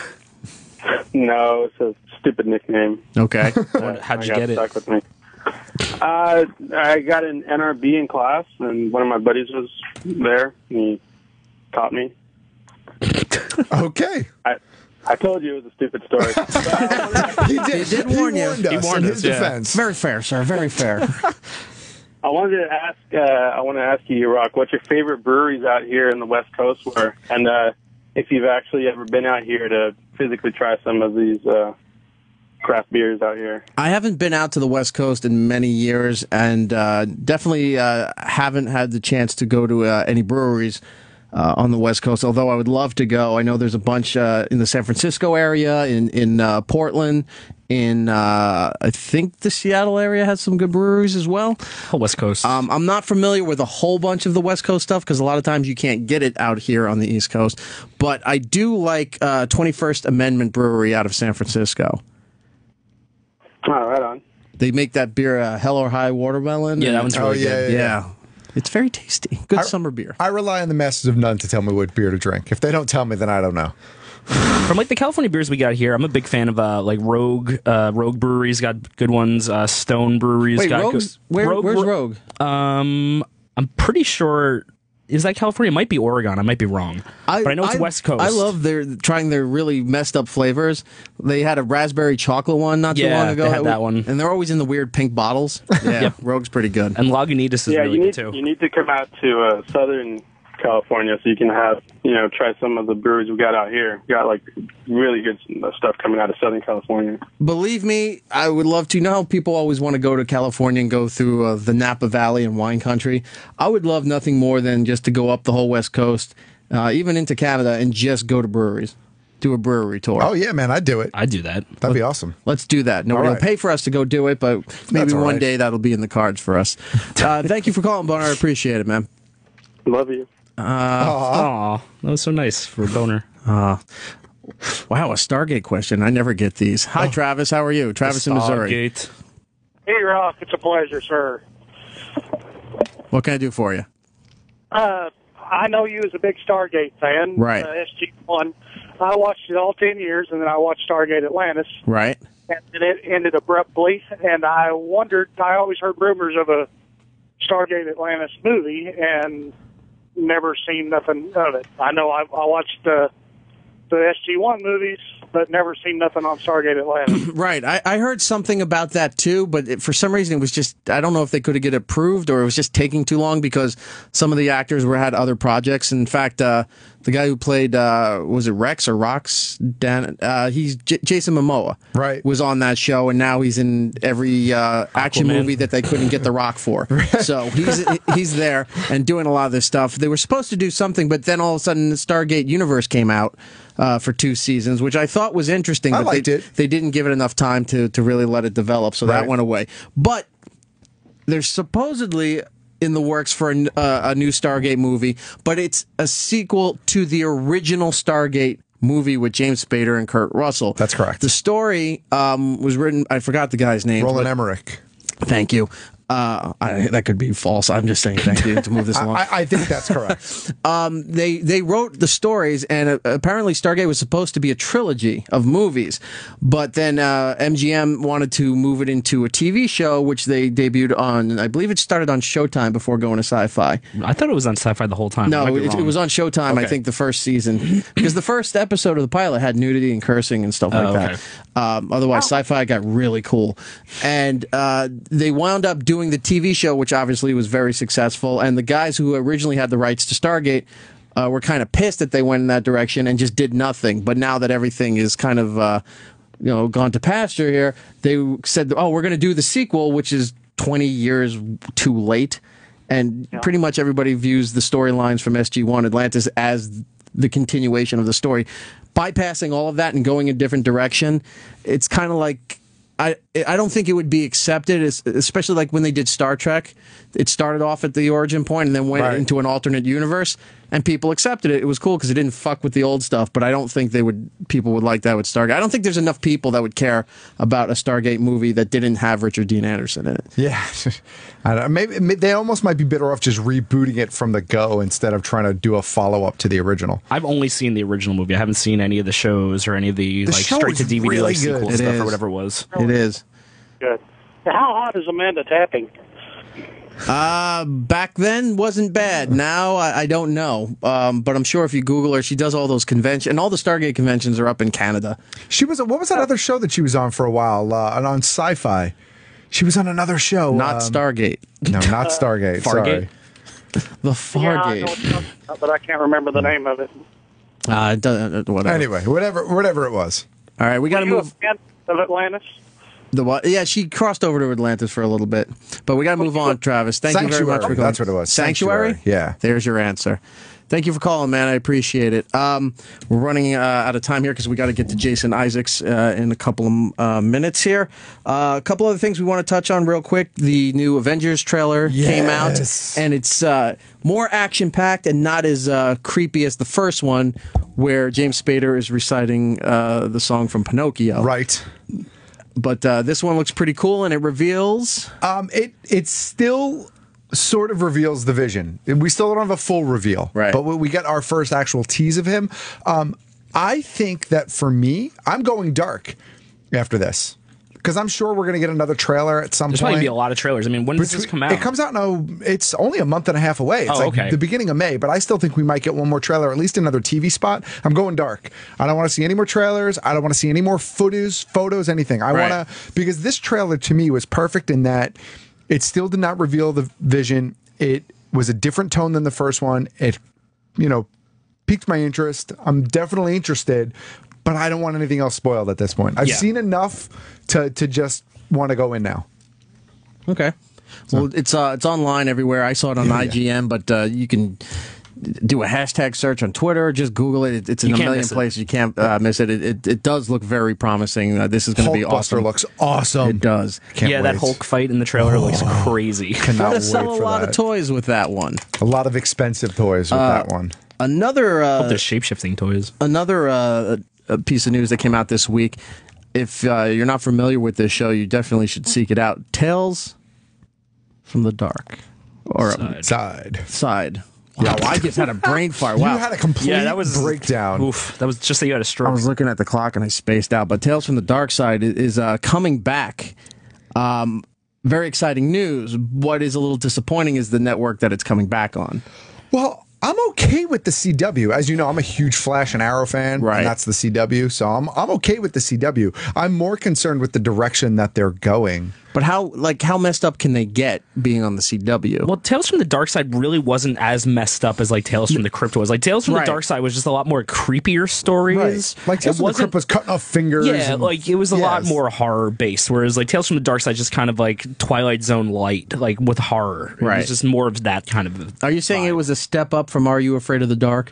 No. Or Erie, Indiana? I loved Are You Afraid of the Dark? I actually just rewatched all of them on YouTube the other day because they're all on there, and they're on Canadian Netflix. So just letting people know that. How would you find Canadian Netflix, Gittles? I've been to Canada. So the original TV show, Gittles, you can confirm this for me. Yeah. The original TV show, each episode was like an individual story. It was self-contained, week after week or whatever. So this new reboot, they have one character that's going to be, he's going to be like a reoccurring character that kind of ties it all together. Yeah, he's going to become almost like the Crypt Keeper from the Tales from the Crypt type thing. Except that the Crypt Keeper wasn't really in the episodes, right? He was more in like every episode. Was he? I thought he was just the narrator. Well, no, he he was in every episode, but he was the host. He was the one who would give the horrible ghost puns. Correct. And then introduce the story. He was in one episode. Right, but he wasn't actually part of the story. Except for the one episode where it was his birth, but other than that, he wasn't. This guy, that's right, I remember his birth. This guy sounds like this character is going to be in each episode. He's the sole regular character. A man who becomes aware of a terrifying force called the Darkside.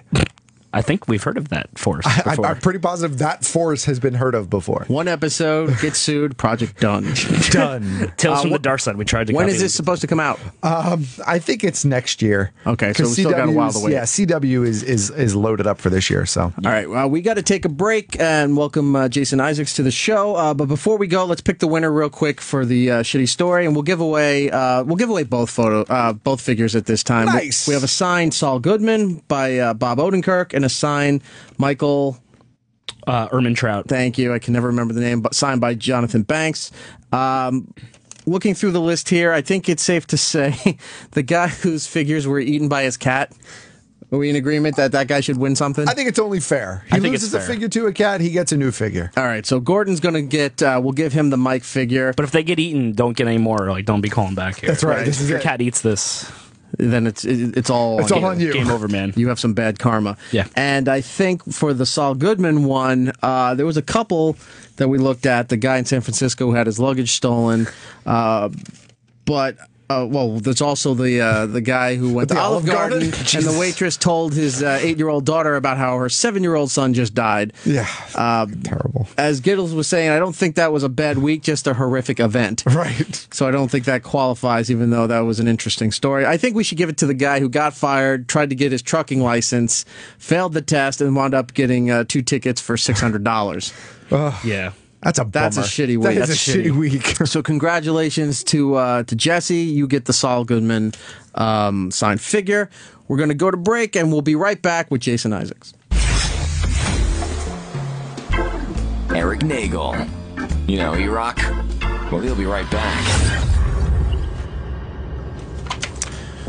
Matt, it's that time. We welcome back Loot Crate. Yes! They were gone last week, but now they're back. We like the Loot Crate. And I wish they were here last week because we got the new Loot Crate. We did. Which was all the tabletop games and card games, dice games, all that cool stuff was in there. And we opened it up. They weren't here, so we didn't do it on the air. But we'll tell you what we got. There was a cool Dunny figure. Blank Dunny figure in there that you took home. I know you were really excited about that. I think Ready Player One was one of the things I was really excited about, the book. Right. And now Loot Crate actually is running a contest, I think on their Instagram feed, right? Where you can win, a signed copy. Go to Loot Crate on Instagram, and they give you the directions of what they want you to do with the book or something like that. Yep.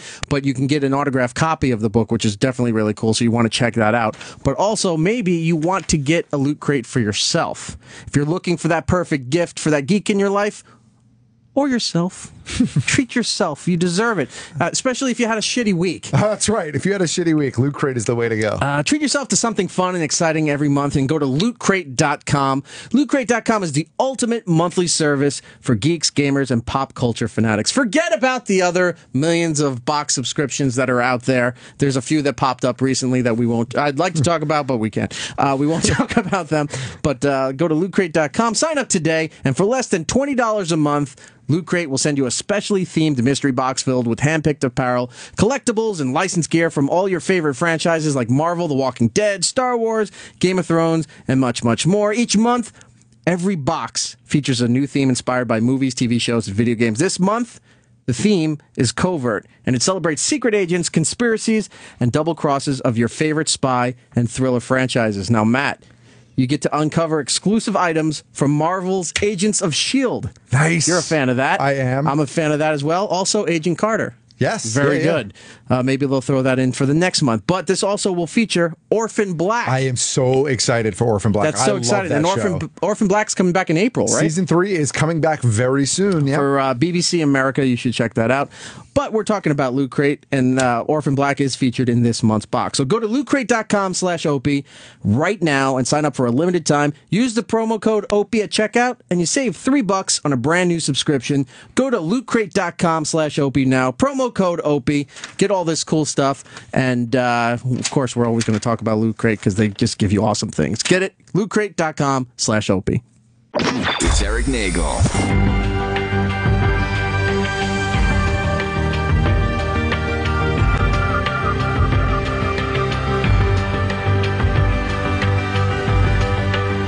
Ladies and gentlemen, I'd like to welcome my next guest. He's been in a million different things, but I think, at least for the American audience, you may know him best from the Harry Potter movies. Maybe. I mean, there's some people... Is that fair? Not really.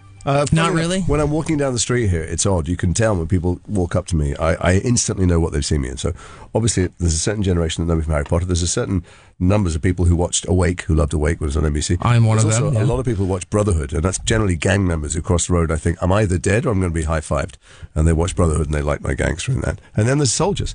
A lot of soldiers saw Black Hawk Down and Green Zone and wanted to talk to me about that because they thought they were interesting or accurate representations of the forces. So you never quite know, but I play a little sweepstake game in my mind when people cross over and try and guess what they know me from. Well, please welcome to the show, Jason Isaacs. How are you? Thanks very much. I'm pretty good. Yeah, he just gave you his whole resume there. I did some of it, yeah. And he's here promoting his new thing, Dig. It is. It's a. I'm not allowed to say mini-series anymore. It's an event series, which is basically an event. A mini-series. Don't tell anyone. That's set in Jerusalem, and it's a kind of murder mystery conspiracy thriller. But the most interesting thing about it, we will go on about why it's great and what's interesting in it, is that it comes from these two geniuses. Tim Krink, who came up with Heroes, and Gideon Raff, who came up with Homeland. And the two of them are just such awesome storytellers. that they tell you a story about, looking for a nose hair, you'd be leaning in and gripped. When they have a story like this, which is about people trying to bring about the end of the world in the most contested piece of real estate the Earth's ever known, they really are in their strike zone. This event, as we're calling it, has a lot of different feels to it. Where it's at some parts it's a little bit Indiana Jones, in some parts it's a little bit of National Treasure. It's a little bit Da Vinci of Code. They say Da Vinci Code, like but that. But also like Homeland. There's a lot, and there's some very interesting and complicated human characters in it. It's not just an adventure, but there's no question there's a big mystery thriller component to it. Very Dan Brown, but the reason I wanted to do it is because, well, two things actually. Embarrassing confession: we were about to shoot. I knew they were going to shoot in places that cameras have never been and the public have never seen. In fact, really, in some places, literally, the public have never been and seen. They've never been seen by anybody before, apart from the people in the authorities. And that there was a real complicated, challenged human being making some difficult choices at the heart of it. So I knew I'd get to do all the stunts, and there's a ton of running and chasing and cars and girls and sex and whatever, all the kind of classic action adventure stuff. But at the heart of it is a very interesting man with some very interesting stuff going on in himself personally. It's a story about faith and fanaticism at the heart of it, and that was ultimately the thing that intrigued me. It's nice to have not just the story of about some really terrible is happening, the end of the world is at stake, but to have this kind of treasure hunt adventure along with it. Definitely. There's stuff to, it's like there are clues and there are things you can look for, and when it gets to the end, nobody is quite what they seem. So these new layers are discovered all the time, and there'll be people home go, I knew that, and other people go, no, you didn't say anything last week. But I get the scripts and I'd open and I go, fuck, you're kidding me, about some character I knew, or worse, there'd be some actor I'd be getting close to, having a lovely time being friendly with, and then suddenly they'd drop down dead or be killed or stabbed or whatever. So, the body count piles up too. And from the parts that I've seen, you can't tell, is this some kind of, religious, biblical kind of thing? Is it some kind of terrorism thing? Is it the Illuminati? Like, there's all kind of things at play that you think you got, like you just said, you got a grasp on it, and then all of a sudden, no, I was wrong. No, they pull the rug out from under you often. I mean, one of the things that happened when I first went to meet them and say, this is an amazing script, thanks for asking me. I wanted to know where they got the ideas from. Right. And they looked at each other, because I was complimenting them the kind of crazy imaginative things they come up with, and they looked at each other as if they were deciding whether to tell me or not, and they went, actually, we didn't make any of it up. We got it all from the newspapers and the Bible. And so there are real groups out there, maybe listening to this right now, but there's certainly real groups. This may be the last time anyone hears from you. But there are real groups out there who are working towards the end of days. There are, people with substantial resources, people sitting in elected office in this country and other places around the world, who are not secret about the fact that they'd be very happy for most people on the planet to die so that the world could be reborn with whatever Messiah in the way that they think it should be. And I'm hoping that there are FBI agents like the one I play, who are as tough and cool and determined and dogged as the guy I am on screen, who are keeping us safe in our beds, because it's a spooky, scary world. You got to shoot this show in Jerusalem, Croatia, and here in the States. And New Mexico. In New Mexico. In Albuquerque, and all the surrounding extraordinary. We're in caves, and we're on mountains, and we're on the rooftops. Yeah, that's what I was just going to ask you about going into the caves and stuff. How many of those caves were they the off-limit parts for where you can't go tourism? Oh, there were numbers of places that tourists aren't allowed that we were in with film crews. Not for political reasons, but because they're private. They are... Private as somebody owns them? No, or they're too delicate. Like, if fall apart. If tourists, they fall apart. I mean, there was one place we were in tunnels in Jerusalem, and I said, what's this charcoal on the wall, as I ran my finger down it? And they said, well, that's actually... it was 2,000 years old. That's where the Romans burnt all the Jewish women and children alive during the rebellion, when they were hiding down here. And you could run your finger down having your fingers. But also there were places in Albuquerque, the national monuments that they don't allow the public into. Obviously, we had to make promises that we wouldn't damage it. We didn't. In Croatia, we're in these 65-million-year-old caves with stalactites and stalagmites that were just, beggared belief. And it looked like a set. It frankly looked like a Harry Potter set or a Star Wars set, but these were real places. And how hot were they? They were freezing cold. I mean, so freezing. The Croatian cold. ones. Oh, my God. Well, all the caves were cold. I was naked a lot of the time, or semi-naked. I'm injured, or I don't want to say what's happening, but there's, whatever. There's some sex and wounding and whatever stuff happens. That's interesting. But I'm running around. The crew are dressed like they're about to assault Everest, to the east side of Everest. Me, I'm running around in half a t-shirt and a thong. And so it was colder for me than it was for them. But there's some icy times down there. And also, we all got sick. I've still got a rumbling cough from God only knows what 65-million-year-old spores are doing to my body. What else did you get to see that the public normally wouldn't get a chance to look at? Well, I mean, to be shooting across the rooftops of Jerusalem when the sun comes up at dawn and you see the light bounce off that famous gold dome and to hear the call to prayer, and then you see these tiny streets. I mean, the whole of Jerusalem is small. The bit that our story's about, the Temple Mount, is smaller than 30 Rock. To see the Muslims and the Hasidic Jews and the Ethiopian Christians and the Greek Orthodox all wake up and share the same alleyways and be buying bread from the same bakery in the morning was a magical, timeless thing.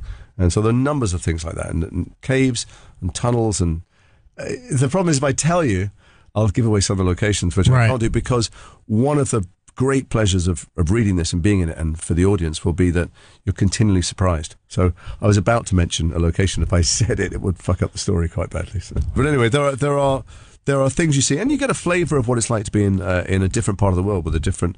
I mean, Jerusalem is a different part of the world. Excuse me. There's that cave rumble.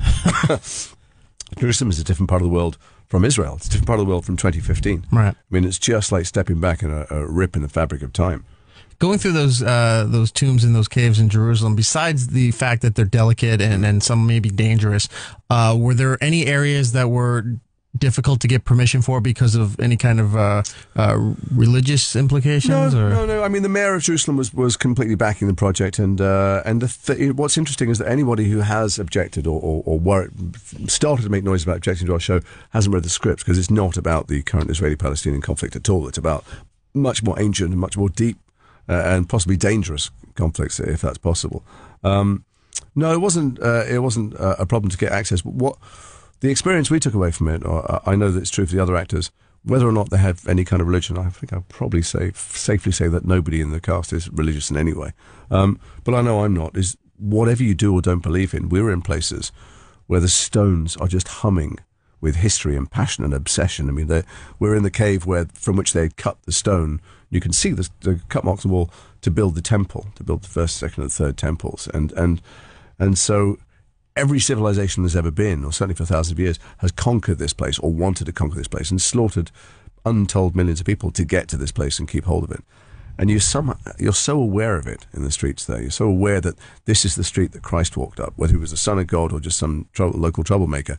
That's the street he walked up, and that's where his bones are buried. And that the entire world, they say that the ley lines cross in this place. And more than any political or geographical conflict, you're just aware that the world's passions are focused in this one place. And it's like you can bottle it. It's in the air. It's really extraordinary. What was security like while you were shooting this project? Jerusalem does get its fair share of terroristic threats. It does. No, it does. There's no question. Look, we're making a show about the Temple Mount. The Temple Mount is this place where there's the Dome of the Rock and the Al-Aqsa Mosque up top, and there's the Wailing Wall at the bottom, and there's contested land underneath it, and the Intifadas broke out just because somebody went for a walkabout there. Ariel Sharon went for a walkabout, and even since we wrapped and moved to Croatia, there's been a lot of incidents there. This is the place where, if the world does go down in flames, the spark is coming from this tiny, tiny piece, 200 square meters. And for us, actually, we were welcomed. I mean, we'd be shooting places 3-4 o'clock in the morning in parts of Arab-Israeli villages or something, and everyone would come out and bring us cups of tea and biscuits, mint tea and stuff. People were incredibly friendly and welcoming. And we had numbers of Arab Israelis on the crew as well and in the cast. And so there really was no controversy about where we were shooting, what security was. Whether there was, we left the country, there was always a planned hiatus after we shot the pilot, and this terrible conflict broke out in Gaza. And whether it would be the same going back or not, I don't know. We didn't go back. We then ended up shooting in Croatia and Albuquerque, partly because of that, and partly because you needed to be able to control the streets. We needed to shoot places where we could really take over the whole location. You can't do that in the old market and stuff in Jerusalem. But it might be a different place now. And when we were there, everyone was very welcoming. So never at any point did you feel like, something's not right with this situation here, or today feels a little weird that we're not going to shoot here? The whole city feels weird and tense a lot of the time. That's why we're making the show about it. There's a reason to set the show in the most controversial piece of real estate in the history of the world. And if you're not tuned into that, and you don't have a sense that happens, then you're pretty dumb when you're there. The show is called Dig. It's an event, as we're calling it. It'll be Thursdays at 10 p.m. on the USA Network here. How many episodes are we looking at? There's 10. The first one is an hour and a half, and then there's hour-long episodes. All And 10 done? Yeah, but don't look down. I mean, don't be on your phone at the same time, but don't go to the bathroom. You've got to watch this thing. You've got to pay attention. All That's 10 going to be very difficult for a lot of people. Well, they're going to have to hold it or have a big empty plastic bottle in front of them. Anne Heche is in this project as well. There's a lot of great actors. In fact, we've got a lot of great American actors in it, and we have the cream of Israeli actors and Israeli Arab actors. Lauren Ambrose is in there as well. Yeah, Lauren Ambrose is in this, and in fact, there's so many people. Alison Sudol's in it, who is a very successful singer-songwriter, but just coming into her own as an actress. But there are also people who can't walk down the street in Israel. I mean, just, the biggest celebrities and best actors in Israel. And it was interesting for them to be in places, to be in Albuquerque and be in Croatia where nobody knows who they are. And joy for them, I think, to be able to just get on with their job. How are you as far as being recognized in these locations? Nobody. Oh, I don't get recognized anywhere. I don't get recognized walking down the street here. I'm one of those people that becomes someone else on screen, and in my own life, I'm just wallpaper. And I go to Ralph's and I get the subway, and nobody knows who I am. Outside of this project here, you've also had an amazing body of work playing Lucius Malfoy in the Harry Potter movies, and Awake as well, which I loved watching. It was an interesting show on NBC. It didn't last long, and I don't know why, where you were playing a guy that was in a car accident and you would drift between two realms. Well, he didn't. He came to from the car accident, and his wife had died tragically, and his son was alive. And every time he closed his eyes, he'd immediately wake up in a world where his son was alive and his wife had died. Did I say that? Or whatever. Yeah, it would change back and forth. And one of the odd things about it, being a British person, is that it was brilliantly written, and that each episode was dense and fabulous to watch. And he was a detective. He'd solved 2 crimes, and each world would kind of bleed into each other. Is that we made 12 hours of it, and I thought all 12 episodes were great and interesting and emotional. And so in England, that's a huge success. But in America, if you don't run for 6, 7, 10 seasons, it's regarded as a failure. For me, that's a triumph. To make 12 great hours of television that people even now are still discovering and liking on Netflix.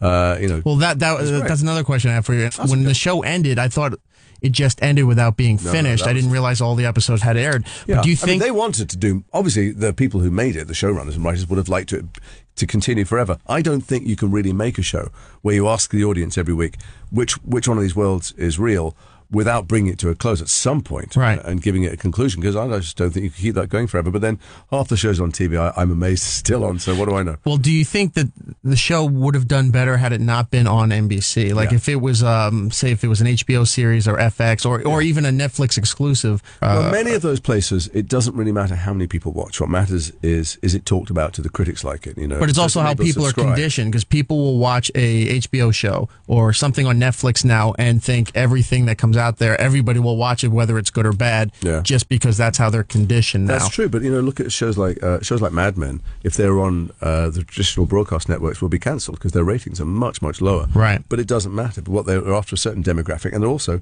it wins all these awards, and it makes people talk about AMC and tune into them. And thank you very much. And on Netflix, thank you very much. Someone just gave me a drink. I didn't just have a Tourette moment. But when you're on Netflix or Amazon or Showtime or HBO, it doesn't really matter how many people watch. What matters is it a show that is in the ether? Are people talking about it? Is it making people subscribe? Right. And that, I think, will be the future, because it's going to be very hard to sustain advertising-led television when so many people don't like watching commercials. Well, I think Dig will fall into that category, because I knew I was going to interview you, and then I saw the big trailer on USA, and I'm watching it. I'm like, this looks awesome. And then you show up, and I go, oh, wait, I'm talking to that guy soon. So I'm like, you already got me before I even realized that was your project. It's got, and without the danger of sounding like a snake oil salesman, it's got everything. And then it's got adventure and action and mystery and exotic locations and sex and emotional stuff. But whether people turn up and find it, I hope people turn up in huge numbers and watch it, because it's very, very enjoyable, and I get to keep doing my job. But how that happens, I don't know. And how into the future we continue to bring audiences to find good stuff, I don't know.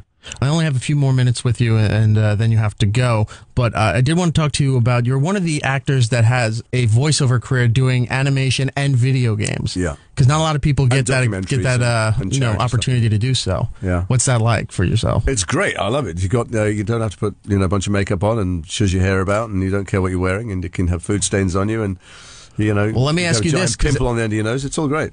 I get to play things that don't look like me. Right. I mean, I was in Avatar: Last Airbender, and I'm playing Colonel Zhao. I don't look like a Colonel Zhao. No, you do not. People. But also, you were also in one of my favorites, Batman Under the Red Hood. Right. And you did the Green Lantern animation, and Star Wars Rebels. So you did that as well. The Inquisitor in Star Wars. Right. Rebels.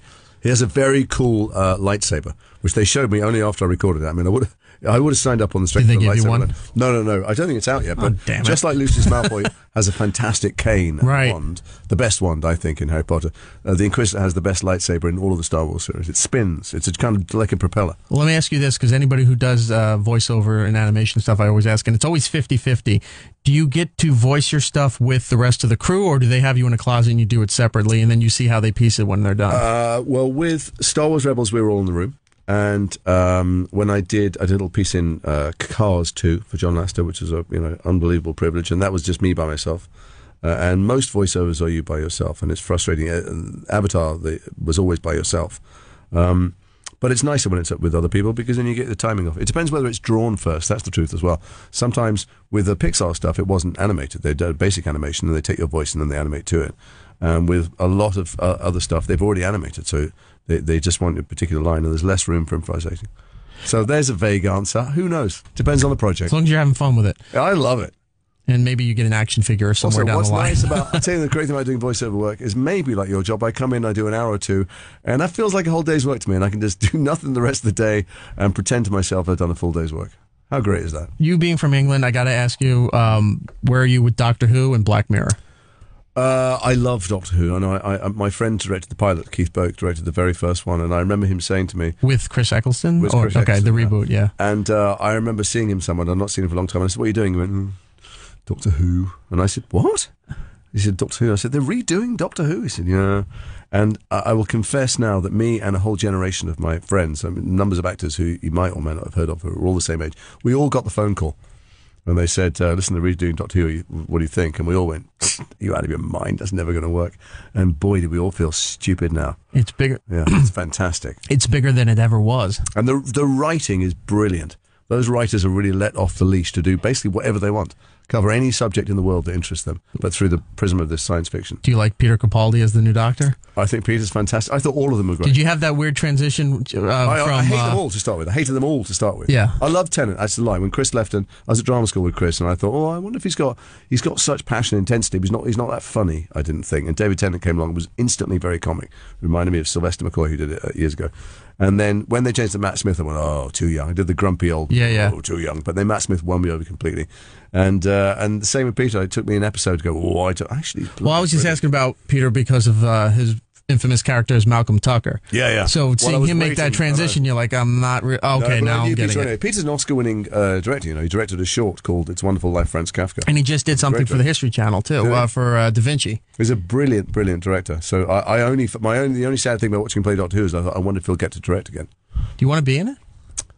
In Doctor Who, they did offer me something recently, and I just couldn't leave my kids again. I will do something. Somewhere down the line. I've now moved back to London from Los Angeles, and I just didn't want to leave my kids alone. But now I'm in England. I'm happy to go down to Cardiff. I'd love to be in it. Yeah. Mostly, my kids would love me to be in it. They were too young to enjoy the Harry Potter. I would love you to be in it. Well, thanks very much. Do it for me. Black Mirror, where are you fan of that? I'm doing. I mean, I've been 8 months. I've been shooting Dig in the remotest locations in the world, so I've barely had my. Definitely want to check that out. It's their new version of the Twilight Zone. It's insane, and I think it's better than anything the Twilight Zone could have ever reached. There's some phenomenal telly coming out of Britain at the moment. Really, I'm a big, as they call it, Anglophile, I guess, but. And not just stuff that the BBC puts out, but I'm a big fan of British television for many, many years. So, and I always see a lot of the shows that you guys put out somewhere down the line, within a year to two, there's the American version. Well, not always. I mean, the Broadchurch thing didn't quite work, did it? But it's because it's such a culturally specific story, and that particular type of town everybody knows. And you'd be better off to reboot by just reimagining, taking a rough idea. But I don't think you can hew too closely to things that are culturally specific. But some of the stuff works brilliantly. Did you see Low Winter Sun on AMC? No, I have not seen that one. Which is a brilliant British TV series, but it was only 4 parts, and making a longer series was tough. I thought that was great. There's a series called Cracker. That Robbie Coltrane did, that I urge people to find, in which he was this amazingly obese, overweight, alcoholic, misogynist, misanthropic, racist, homophobic police psychologist, but he solved very controversial crimes every week, but he was really unpleasant to everybody. And they remade it for American television, and it was exactly the same, except that he wasn't fat and didn't drink and didn't hate women and wasn't homophobic and wasn't racist and didn't smoke. So the show died, and now they're making Backstrom, what I think is being beautifully done by Rainn Wilson and written by Hart Hanson. I would urge people to watch it on Fox. It's really good. And he is all those things that Cracker should have been. He is deeply scabrous, and they never apologize for how deeply unpleasant that man is. It's great, really great television. Is this one of those rare instances where the American version is better than the British? When they remade Cracker, they did it all wrong. And now, years later, Hart has adapted the Swedish thing, and it's what Cracker should have been. You know, did you watch Olive Kittredge? Not all of it, but I did. I thought going to be my cup of tea. It's not the kind of Bill Murray was very good in it, but she was so unapologetic throughout the whole. She never tried to curry favor with the audience, and it was brilliant. And TV does that so rarely, and it was fantastic. I thought. Well, Mr. Isaacs, I'm out of time here. The show is called Dig. It's an event series on USA Thursdays at 10 p.m. Check it out, and also set your DVR to watch this. No, don't set your DVR. Sit there and watch it.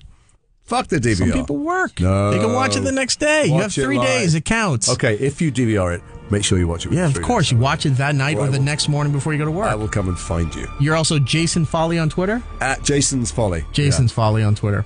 Mr. Isaacs, thank you so much for your time. Thanks very much for having me. Take care. Bye. That's funny. Yes, thank you to Jason Isaacs. We're running out of time here. Also, thank you to Zachary Quinto. Yes. The slap on NBC is still going on, so check out that. Gittles on Twitter and Instagram, it's Gittlebase, right? Gittlebase, that's right. And Matt, do you have anything you want to plug here? Yeah, you can find me on Twitter and Instagram, Geek Stuff OG, for all sorts of random stuff. And of course, bkgeekstuff.com for the podcast that I'm part of each week, where we get to talk about more nerdy shit that we get to hear sometimes. Ooh. With a lot more time to go really in depth. Really in depth sometimes. And I'm Erock Radio on Twitter and Instagram, so follow, check all that stuff out, and tell 2 friends if you can about the show. We'd really appreciate it. The replay, now that we're 2 hours, is Saturdays, 8 p.m. to 10 p.m. So if you missed it here live and want to hear it again, sort of live, Saturdays, 8 o'clock. It's always available on SiriusXM on demand. That's right. Go to the website or the app. Most people have the app.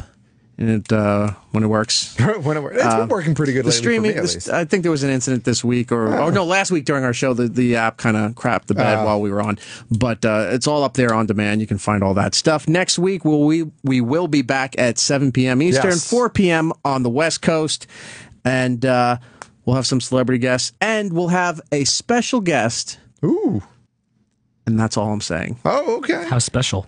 Very special. Ooh. And till next time, be seeing you. And that's all the time we have. Follow Erik on Twitter, Facebook, and Instagram at Erock Radio. The show should be back next week, maybe in 2 weeks. Who the hell knows around here anymore?